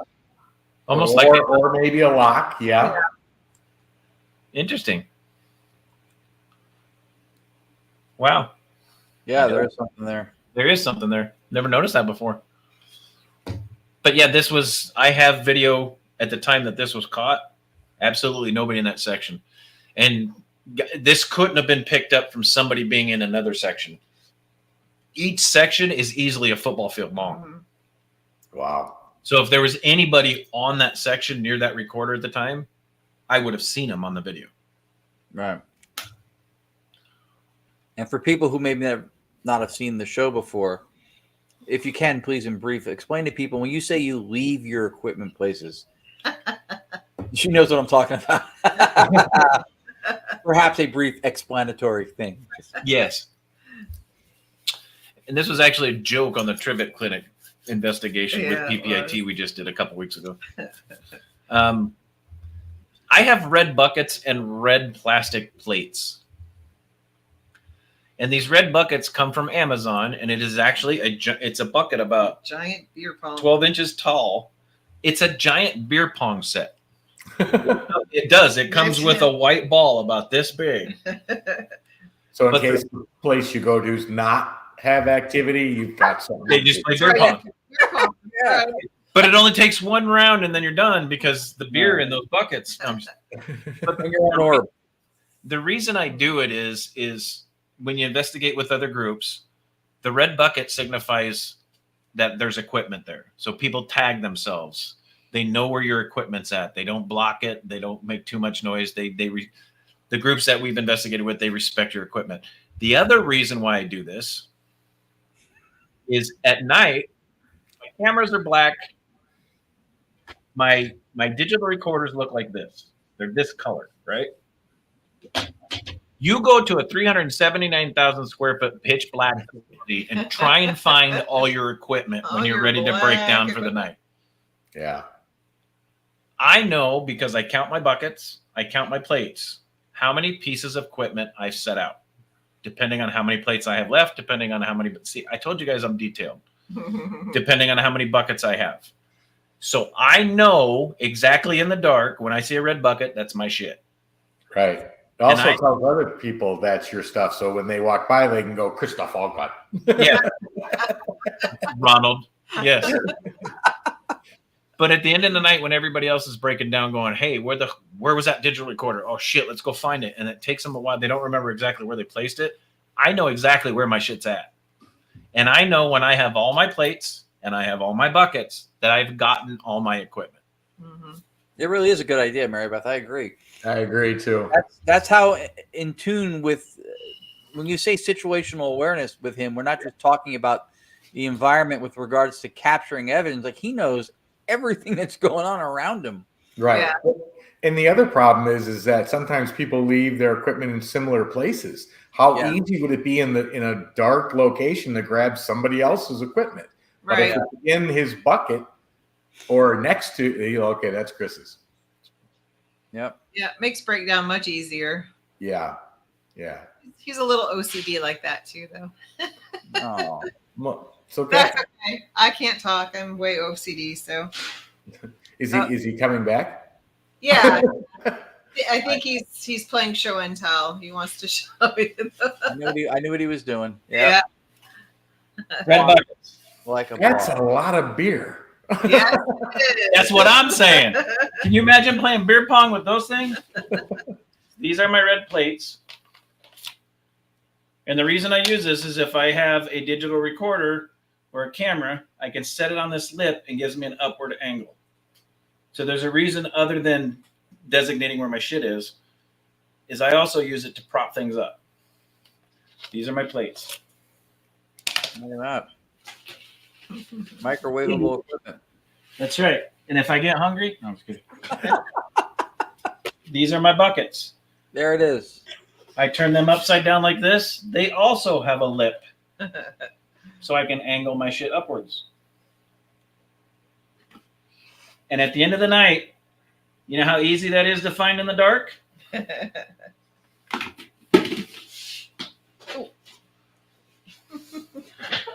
The problem is it came from learning. Learning that trying to find something that looked like this in pitch black Along everybody else's stuff that looked amongst like that. everybody else's shit that looks like this. Yeah. I know exactly where my stuff is, and I know exactly when I've collected all of it. It's a good idea. It's a good Very idea. good idea. What was that? You could even leave him a little snack. Okay. On the show, but that's funny. That's funny. Look at Roger. Yeah. Show the buckets. Yep. That was Everybody makes fun of me when I go to collect my shit. It takes me about 15 minutes. When the rest of you are running around for an hour after investigating all night long. We're done. We're done for the night. We're packed up and going, why aren't you up yet?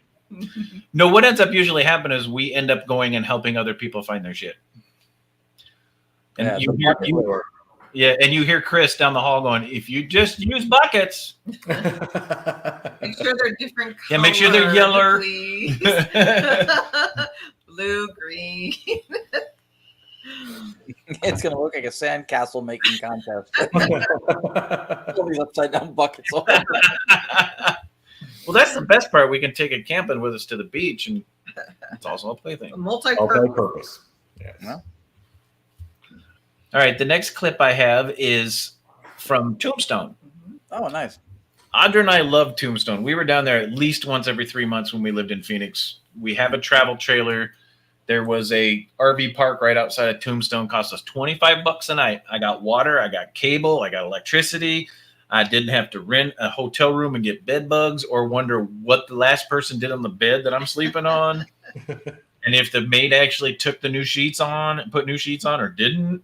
I didn't have to worry about any of that because we have a rolling hotel room on wheels that we take with us. We're taking it to the beach in 2 weeks. So we used to go down to Tombstone all the time because we loved. You guys can't see it. You guys have seen it. This whole wall up ahead on top of my computer system is nothing but Tombstone. I am diehard Tombstone. I will swear to the end of the time that I was reincarnated from somebody that lived and walked in Tombstone. I am sick crazy about Tombstone. We used to go down there and investigate all the times where we met Tony and Cherie. Mm-hmm. We know we were down there so often we had friends in Tombstone that knew us when we walked in the door. Wow. One of those friends owned Watt and Tarbell's funeral parlor, which was there. It was the first building in Tombstone. It was the first funeral parlor. And if you go into the bird cage up on the stage is the old gold and black hearse wagon that they used to use. That wagon came from Watt and Tarbell's. Watt and Tarbell's was there when it was Goosewood Flats or Goose Flats. Yeah. Prior to it being changed to Goose Flats. Prior to it being changed to Tombstone, Watt and Tarbell's was the funeral parlor. They still have the old door out front where they prop people up in their casket and prop them up because nobody knew who they were. And they would put them there for a few days and say, hey, you might know who this is, before they'd stick them in Boot Hill. So we had gone down there. We helped with, she did investigations with people all the time, and we would help with her investigations. Well, one night we rented the place out, just me and Audra. And the owner, Nora, was there with us. I had gone into the back room and I had placed digital recorders throughout the room, and Audra and Nora and I were in the opposite side of the building, and we caught this.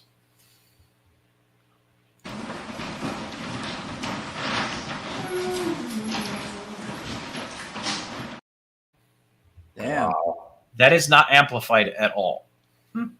That's And incredible. you can hear us in the other room shuffling around because all the floors are wood, just like the walkways were wood. They're wood. You can hear us moving around. I think we're setting up equipment. Probably. But that was placed in the back room where they would bring the bodies in from the back alley. And that's what we caught. I'll play it one more time. Yeah.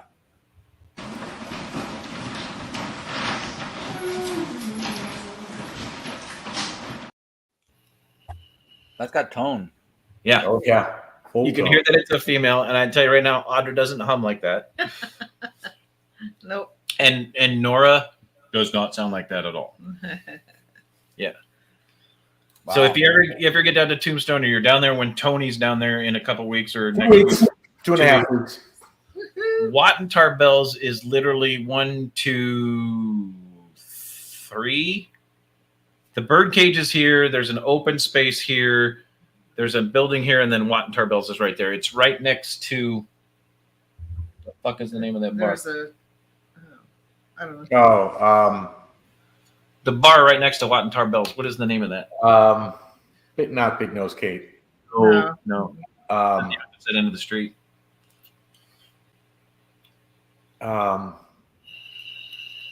Blinking in that one. I can't remember the name of it because it wasn't like a significant spot. But it's literally 2 or 3 buildings, 2 or 3 shops down from the Birdcage Theater. So I can't think of it. I can't think of it either. I don't know why. I've never been, so I can't think of it. We'll let you slide, Ron. What I can tell you is if there's anybody watching that's sensitive that has the opportunity to go to Tombstone, That's crazy. the nickname of the town is the town that refused to die. Too tough to die. Too tough to die. That's it. Yeah. Too tough to die.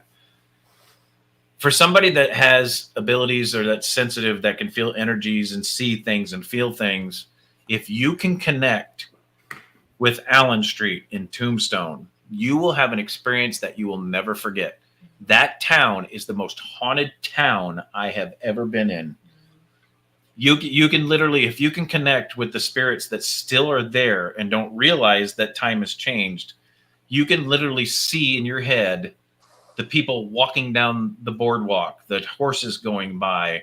You can see the activity going on almost like you were there in the 1800s. It's crazy, and the energy in that town is insane. It's a phenomenal place. It is. It is. And anybody who happens to be going that maybe doesn't have special abilities like Chris and Audra do, if somebody happens to be down there running Staticom, you might still be able to talk to them. Say what? Here's what's really crazy about Tombstone. It was silver mine. It was a mining town. On the back street where the courthouse is, you can take tours of the mine where they would dig out the silver. They may have stopped that. They may have stopped that tour. I don't know. And that actually leads to, in the basement of Big Nose Kate's, there's another entrance to that mine. That mine goes underneath the town. Yeah, all underneath. You the town. cannot drive on Allen Street anymore because they're afraid it's going to collapse. Right. So all the mines actually go underneath the town. And Wow. back in the old days, the Chinese laundries weren't allowed to go onto Allen Street because they were seen as less people. So They went under the tunnels. mines and come up through the bottom of the shops to deliver laundry and stuff to the patrons. So the history in that town is just what you see in the movies doesn't cover the amount of history that's in that town. It's a phenomenal place. Wow. All right. It's a very interesting town. I mean, we spent way too much time and way too much money in that time. You were always there. We were always there. That Well, had you not been, we would have never met you. So luckily you were there when we were there. And it was funny because I remember you guys saying, we don't ever come on these nights. And you certainly didn't go to an investigation at, what was it, 6 p.m. or something like that? Yeah. You could do the late one, but they were all booked. We said the same thing. I don't want to do one at 6 p.m. But no, they weren't booked. They didn't have any. They had spots available for the 6. They didn't have anybody booked for the late one. So they didn't open up the late investigation. I thought they had some private group. Oh, Yeah, that's what it was. did. That's what it was. They had a paranormal group that had booked it that night. Yep. The whole thing, right? That's what it was. And y'all, you ever get to Tombstone in the Birdcage Theater? The table that Morgan Earp died on is in there. Yep. They won't say that though. They won't tell you where it's at, technically. But let me teach you a little easy to figure out, though. Yeah, it's the pool table that they've got the cover sitting on with another game. That pool table is the table that Morgan Earp died on. The reason they don't tell you is because that table is valued at about $5 million. Yeah. Just that table alone. They have the table that Doc Holliday dealt Pharaoh on is in that building. There's so much historical stuff in that building. There's more insurance on the articles in the building than there is on the building itself. Yeah. Way more. Yeah. Way more. Wow. Yeah, I definitely want to hit that place up sometime. Yeah. It's very cool. It's worth going for just the Birdcage alone. Don't go to the OK Corral gunfight crap. Well, they commercialize that so much, it's ridiculous. Well, when you have an Australian guy and an English guy doing the OK Corral shootout, the exchange, yeah. the actors that do the thing. Hey, Chad Thomas, he has to run. I didn't know you were here the whole time. Welcome, Mr. Chad Thomas. Hi and bye, Chad. Yeah. Hey. There he is. Okay, corral crap. Yeah. Good night, Chad. You need Anthony Seminelli doing the gunslinger stuff out there. That's right. How you doing? How you doing? Did you bring me cannoli? You didn't bring me no cannoli. Yeah. All right, the last one we got, I feel, is the best EVP I've ever caught. And I feel that way because it's residual, but it directly is a significant portion of the history of Trans-Allegheny Lunatic Asylum. So Trans-Allegheny was the first asylum with the first doctor that ever did lobotomies, right? And at Trans-Allegheny, this doctor, he did hundreds upon hundreds of lobotomies at Trans-Allegheny on patients that did not volunteer, it wasn't consensual, and they did not use anesthesia. So when we did the private investigation, we were allowed for the first time in a long time. We were the first group in a long time that they'd opened the first floor lobotomy area to. And Audra and I went down there and we were looking for a place to set our recorder. And we only got about halfway through the lobotomy area. And the residual smells that we were getting, which weren't there, it was just a smell that we were picking up, made us sick to our stomach. We couldn't go any further. But I put my bucket down. I put my digital recorder down. And at the time that I caught this, nobody was in that section of the lobotomy area. This is where they create lobotomies. And I want you to pay really close attention. When they did the lobotomies, they took these big spikes with just a little bit of a hook, and they would insert them right here in both eyes of the patient. And they would use a metal mallet, and they would get it to the front lobal portion of your brain, and then they'd swirl it around and scramble it up like they're making Sunday morning breakfast. 96% of the people that went through this procedure did not survive. Really? No. The 3% that did not survive very long. But historical fact, there is one patient that had a lobotomy at Trans-Allegheny that is still alive to today. He still lives in the town.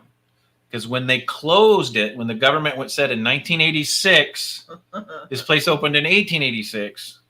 When the government finally said this place is way too screwed up, we got to close it down. Some of the patients, they moved to other facilities, but some of the patients, they went, go on. And they just let them go. And some of the patients still live in the town today. Wow. Yeah, scary.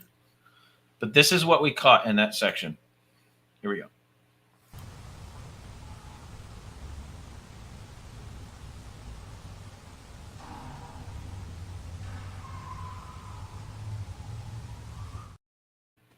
It's creepy as hell. That's insane.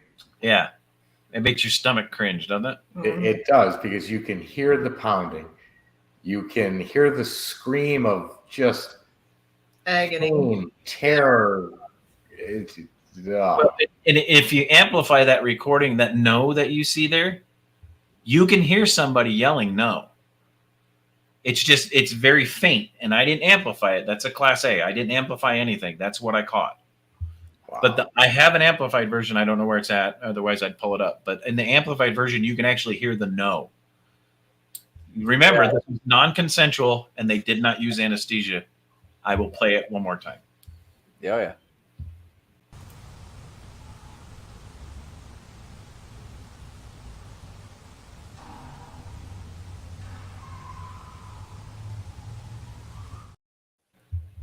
Oh. Yeah, that's ridiculous. That's crazy. Yeah, Todd, creepy and sad. Yeah.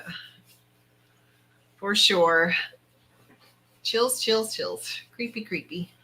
So, Raul, to answer your question, nobody was in that section at the time. That's where we had left our recorder. So, no, we did not hear it. I heard it upon review. Definitely a woman. Yeah. I don't. It is very hard to listen to. Now, I don't believe it's an active spirit. I believe that's residual, because the amount of stuff that they did down there, I'm pretty positive it's a residual. Yeah. Oh my God. Yeah, without anybody down there to interact with, it's hard to change the status of it to intelligent, because you don't have any interaction to determine. Right. Yeah, there's no interaction at all. Exactly. But I don't think it needs to be. I think intelligent and residual is like the last sprinkle on the cupcake. I mean, that's already amazing. It doesn't, whatever. Correct. That's really good. Yeah, that's amazing. That is my sickest and most favorite EVP that I've ever caught. When I was doing reviews, so for you guys that don't know, my office is the little tiny bedroom up towards the front of the house, and Audra is usually in the other room, and I'm in here reviewing by myself. I've got a big speaker up here because I'm deaf in this ear, so earphones do no good. So I crank things up, and literally the neighbors can hear this crap. when I'm doing a review, I'm sure the neighbors are scared as hell to come over and visit. But and I've got skulls all over the wall. So when I'm doing the review, Audra's in the other room, like, okay, no bleeping at all. I'm like, holy fuck, what the hell was that? And Audra's like, what the hell was that? She heard it in the other room, and she came back in, and I replayed it for her. And she's like, oh my God, that's disgusting. I said, oh my God, that's so cool. And your neighbors are going, I don't know what they're doing over there, but they're at it again. Whips, chains, whatever the hell it is. So funny. This is Chris and Audra. Yeah. Yay. Yeah, that's awesome. That was some really good stuff. Yeah, that's I wish I had some of I used to have a picture from the Lost Soul Cemetery. Oh yeah. Of somebody sitting Indian style right outside the gate. It's clear as a bell. It's not flash photography. It's not streaks. You can literally see somebody sitting outside the gate, sitting Indian style. I had a picture. She's seen it, but that's part of the stuff that I lost. Well, what happened to us last time we were there? I can't remember if the gate opened or shut, or a light came through and there was no one around, no flash. I can't remember what it was. Banging on the fence. That's what it was. Yes. Somebody was banging on the fence, and we were getting direct responses to us, going to the point to where Chris drew his pew pew. Yeah, it was So when I hear something that sounds authentically real, Chris kicks from investigation mode to protection mode to make sure that we're not being physically messed with or can get hurt. And I ran to the gate and there was nobody. Literally, guys, there's probably 5 to 10 miles worth of farmland. Right. Surrounds this cemetery. And we heard banging on the gates and on the fences. Right on the other side. I had a recording of it. It's gone. Yeah. And we ran to the fences and couldn't find it. And then that Lost Soul Cemetery, there's one section where I caught the picture of somebody sitting Indian style, with their legs crossed like this. Right? Except with skin. I caught the picture of that same section. I used to have a recording of me doing an EVP there. I heard a female giggle. And I went, "Oh, do you think that's funny?" And it did it again, and I caught it on the recording. There's a female giggle, and I'm the only one in that section of the cemetery. Wow. So that cemetery is very active. I don't know if you can get into it because we haven't been there since we were with you and Cherie there last time, but that was 6 years ago, 5 years ago. But it's a very We're actually closer to it now. So I'll have to go back there. Yeah. 10, 12 minutes from it. Yeah, we're just up the 303 from it. So Right. That would be cool to go back to. Yes. We'll do it live. Yeah. It literally sits out in the middle of farm fields. What cemetery? It's the Waddell Cemetery. It sits on Camelback. It's east of the 303 on Camelback Road. Sits on the north side of the road. West. I'm sorry, east. Yes, you're right. Yes, it's east. It's east of the 303 on Camelback Road, and it's on the north side of the road. You're driving along, you see nothing but farm fields, and then all of a sudden you hit a fence line. That's it. Next to a nursery, No, it's next to a farm. Yeah, the farm's across the road that you get to it. At least it was when we lived there. I don't know what's there now. But you will see it. There's a cemetery sign pointing you on the road that turns to the cemetery. Mm-hmm. Last time we were there, they had locked the gates at night. So there was one open. Okay, before the show ends, hang on, guys. I will show you exactly where it's at. So for those of you watching, I'm looking at Google Maps right now. So if I look really weird, I'm staring at Google Maps. Where the hell's the 303? There it is. They didn't move it. But to do it with mind. White Tank Cemetery. Here we go. I will share my screen, Roger, because I believe that these people need to be visited. It doesn't need to be looked up. That place is insane. Camelback Road, between the name of the road is Alsup Road, right there. If you can see it on the screen. Now let me give you a satellite version of it. That is the cemetery right there. They've added a few sections. This is all new. Notice no headstones because, like Chris said, they don't have them because most of them. Do you see the dots? Yeah. The dots are those little markers that we talked about. Yep. And this section up here that you see with these little rocks, this is the children's section. There are toys in these sections that if you go out, they will change positions from time to time. And and the toys in the section won't move from the wind because this fence blocks the wind. So this is White Tank Cemetery. It's also known as Lost Souls. The sections you see here with the darker, right in this area is where I caught the girl giggling. Right here. This farmhouse is no longer active. This is the older section right here. It gets newer as you go south. Wasn't there was a building over there? This is probably an older Google photo. Oh, right there. Oh, there it is. That's the maintenance building. Yeah. And this was taken in. This is a new photo. Is that your truck? No, this is No, you wouldn't see it there in the daytime. Yeah. Just But check. this is a new photo. So seriously, see the lines? These are the markers. Yep. I go this way a little bit.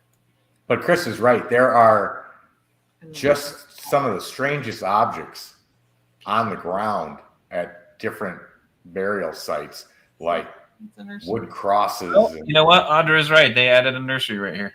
Well, they had it because I remember all the trees and whatnot. But it's so. Well, it's pretty far. Just to give you a concept, this square right here is about an acre. Yeah, it's or an acre and a half. Huge.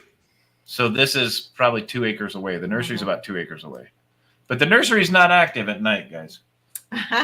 No. But literally those little brass markers I talked about is what you see here. So it gives you an idea how many people are buried in this cemetery. Yep. See all the markers? Wow. That is a Maricopa County controlled cemetery. So there you go, Roger. Here you go, guys. Oh, Roger Fisher. What was Todd's comment? T-minus 5 days till MH. MH. What is MH? Montgomery House. I know. So, you know what that is, Ron? MH. Here. Let me show you guys. And then we will close out the show because I know everybody probably wants to go to bed. They will like MH. Yeah, they will. They absolutely will. Like MHVM. Very much. Where's the pictures? What are you trying to find? There's the history. Damn it. Where's the pictures? I don't know how you have your stuff set up. It's because you're never in here helping me do review. That's right. So let's do this. Sorry, guys. I don't mean to drag this out. That's okay. This is your show. Actually, it's my birthday. Fuck y'all. I'm dragging it out. Yeah, drag it. Let's do 2 more hours. I just keep saying things like Tatagony. That's fun. Not when you're drunk. Well, you got red buckets. That's right. Chris is trying to say Tentagony at first. He's like, what was that? How do you say it? How do you spell that? So this is where the Montgomery House is. So I want to give you an aerial view. Oh, yeah, it's remote. Look at that. This is the Uwharrie Mountains, guys. Right here. Bigfoot. We won't go there. That's Squatch Town. So when they opened the house in 1830, it was about 5,000 to 8,000 acres. Okay. Mrs. Montgomery is buried. Think we're going a little crazy with the Google Maps here. Yeah, thank God for Google Maps, right? She's buried right here, right across from this church, with her 3 sons and her grandchildren. Yep. And 2 of her sons died in the Civil War. The reason I want to show you this is let's zoom in. Everybody wondering the Montgomery House. There's the Uwharrie. I remember that. There she is. That's the Montgomery House. Been there since 1830. So pretty. Love that place. Yeah. So what Audra and I do for this house is we work with the Montgomery County Historical Society. We have full access to the house. We have keys. We do private investigations there. They're at $150 for a 3 to 4 hour investigation. And the reason it doesn't take longer is because there's no plumbing. There's no bathrooms. The only place to go to the bathroom is right back here. Literally. And you got to watch for snakes. And there's just as much paranormal activity back there. So yes, you don't have to be in the house. No. This whole area back here has activity. This is the house. Now, can you imagine in 1830s what kind of money they had? So Mrs. Montgomery's father had the second largest gold mine in the state back in the 1800s. And when Dr. Montgomery married Mrs. Montgomery, Mary Christensen Scarborough, her father gifted them the 5,000 to 8,000 acre cotton plantation, and this is where they built the house. Those brick foundations you see are the original 1830s foundation. The house has been painted, they've remodeled it, they've roofed it to contain it, but everything on the inside, for the most part, minus some drywall and electrical, is original. The floors are original, everything's original. Is not, if you look at the front of the house, right? Yes. If you go to the screen right, the side, the top window, right there. Is that not one of the places that Tony saw? Yes, that's the exact window I saw her look through. She stuck. Was that the one second floor? Yeah. Right there. The only way in and out of the house is the door back here, which goes into what would have been a meal prep area, because the kitchen would not have been in the house back then. It would have been back behind the house because it was open flame and they didn't want to burn the house down. If the kitchen burnt down, they could have just rebuilt the kitchen. So they would cook the meals in the back in a separate area that was called a kitchen and bring it into the house for eating. This area here was used for a courthouse for anywhere between 2 to 8 years because the Montgomery County Courthouse burnt down.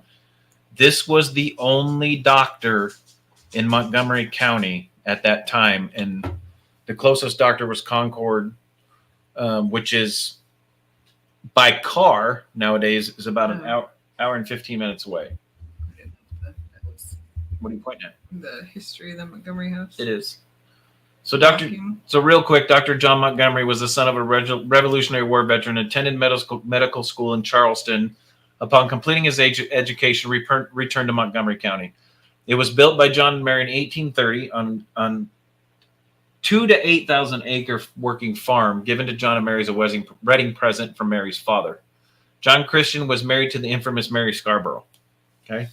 Now, Montgomery has as the house. It served as the only doctor's office for people in Montgomery County, and it was also the courthouse for quite a few years. So this window right here was where the courtroom was.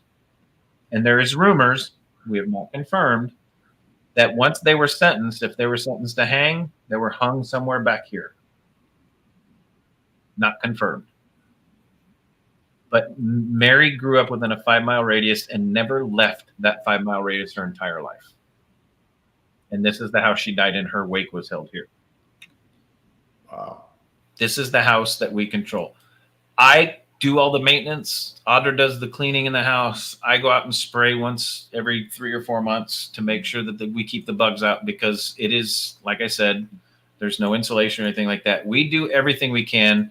They pay for the alarm system that's on the house, and they have some guy that comes out and volunteers to mow. Other than that, we fix everything within the house. And then the $150 that we charge for investigation goes straight to the Montgomery County Historical Society. We collect nothing. So anything I do for maintenance on this house comes out of my pocket. That's awesome. And for everybody watching, the $150 that you donate, I add a $50 fee, and I also give them another $50. So I give them $200 for every investigation. Wow. Impressive. That's very cool. Says a lot. Yes, it does.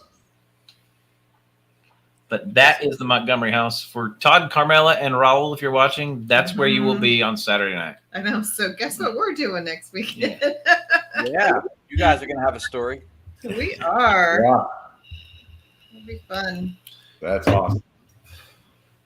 It is an awesome part of the history of Montgomery County. Montgomery County was the first county in North Carolina.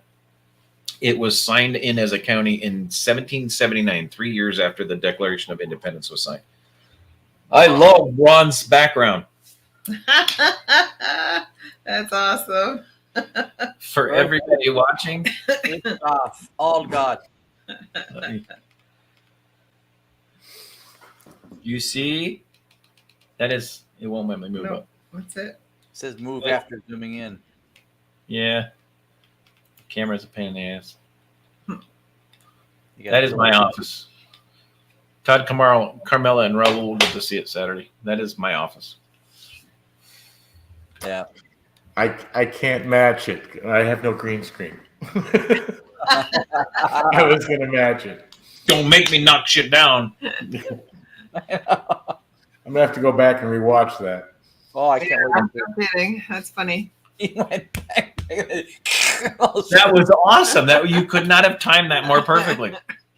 That's funny. So that is Chris and Audra. That was awesome. Well done. Two of the best guests we've ever had on the show. Agreed. Minus the two we had last week. Yeah. And the two that we've got coming up next week. Yeah, who do we have Who's next? that? Huh. So this was part deux. Deux. Next week is part tres. Next Yeah. week, you guys will get introduced to Tony and Cherie Rathman. Yes, part tres, dos Rathmans. Dos Rathmans, Oh, part look at tres. that. Part Trace Dos Rathmans. Yeah. Uno Vision. Lived with the Puerto Rican lady. Hey. Learned a couple things. And what you don't know is next week will be in Spanish. It's Telemundo.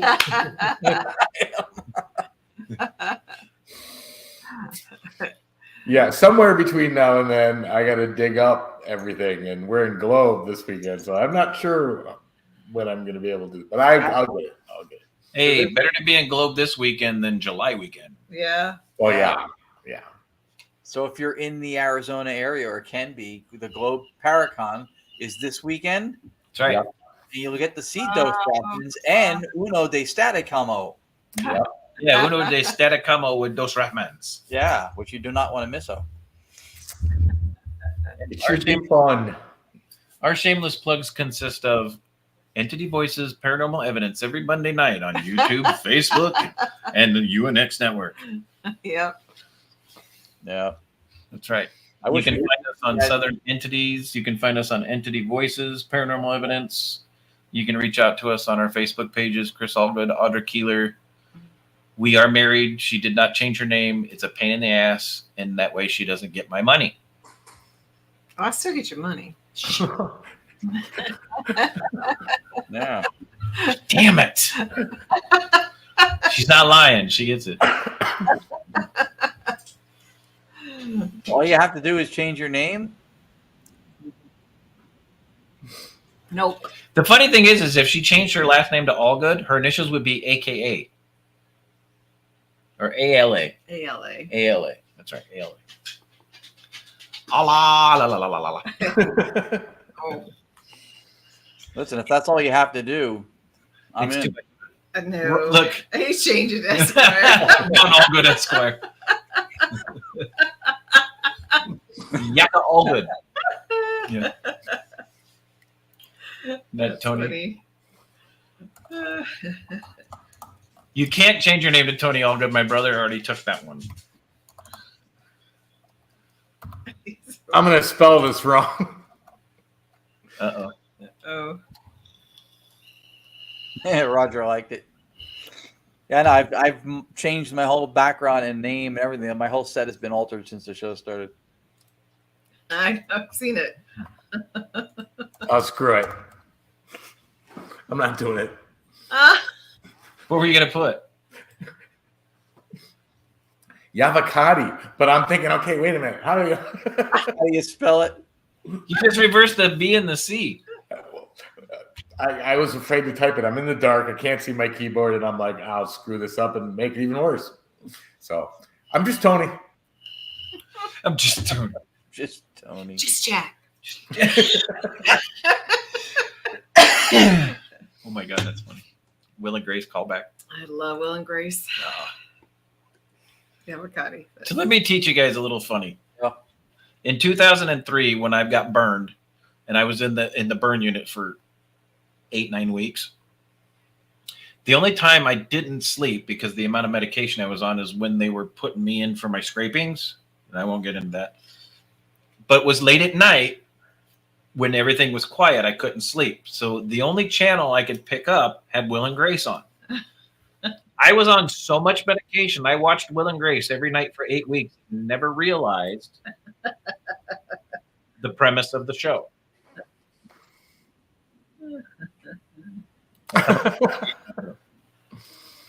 So, FYI, a little more about Chris. These red marks that you see on my face at night on the show, those are actually scars from the burns. Oh. So now you've learned too much about me. Damn it! It's time to get off this damn show. Yeah. No. Yeah. Yeah. Yeah. Yeah. Yeah. Tony's got more green screens to knock down.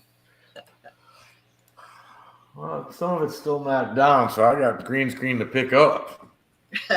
Sorry, I didn't mean to do that, Tony. You're forgiven. pretty You sure and your uncanny supernatural abilities. Yeah. Yeah. Sorry.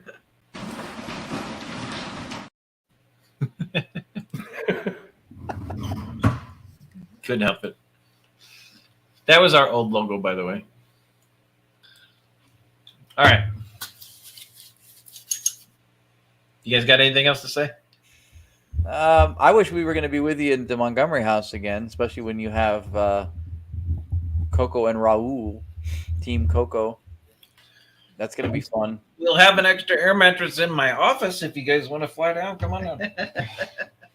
We have an investigation Saturday night, another Morris County Parks, New Jersey event at the Freelandheisen Arboretum. We did a private for the county, the Parks Commission. We always do a private for them first. I think we had posted pictures of it when we did it. Really, really beautiful place. Really nice. Yeah, I remember seeing those. Yeah. So we'll be there Saturday. Tony will be at the Globe. I will. Paracon. Roger will be there too. Nice. So we all have something going on this weekend. Yeah. Ooh, good idea, Scott Reddick. Good idea. Let's see. Let's All right. see. Here we Show go. more money. So everybody, we'll be here next week. You're stuck with the 5, 4, 3, 6 of us. Whoever shows up, really, we don't know. Anybody's guess. It's anybody's guess. So if you want to take down EVPs, if you want to take down things in the environment and never forget them, if you want to take down doors, take down windows, put them up and know the sizes of every single one of them ad infinitum forever. If you want to take down green screens, but you don't want to take down your age because you don't want to take down yourself, then you got to do 2 things. You got to hang out with Chris and Audra. You got to stay in their house. I realize I'm going to 3 things now and I can't count. And you got to stay haunted. All right, y'all. Stay haunted. Stay haunted. Stay haunted. It's not as easy to do as he does every week. It is not. No, you did well. You did good. Yep. We love you guys. We love you guys. Thanks for We everybody love you showing guys. up, hanging with Thanks us for showing up. again. Thanks everybody for the birthday wishes. And I can't do it without leaving. Stay haunted, guys. We'll see you next week. All right, good night.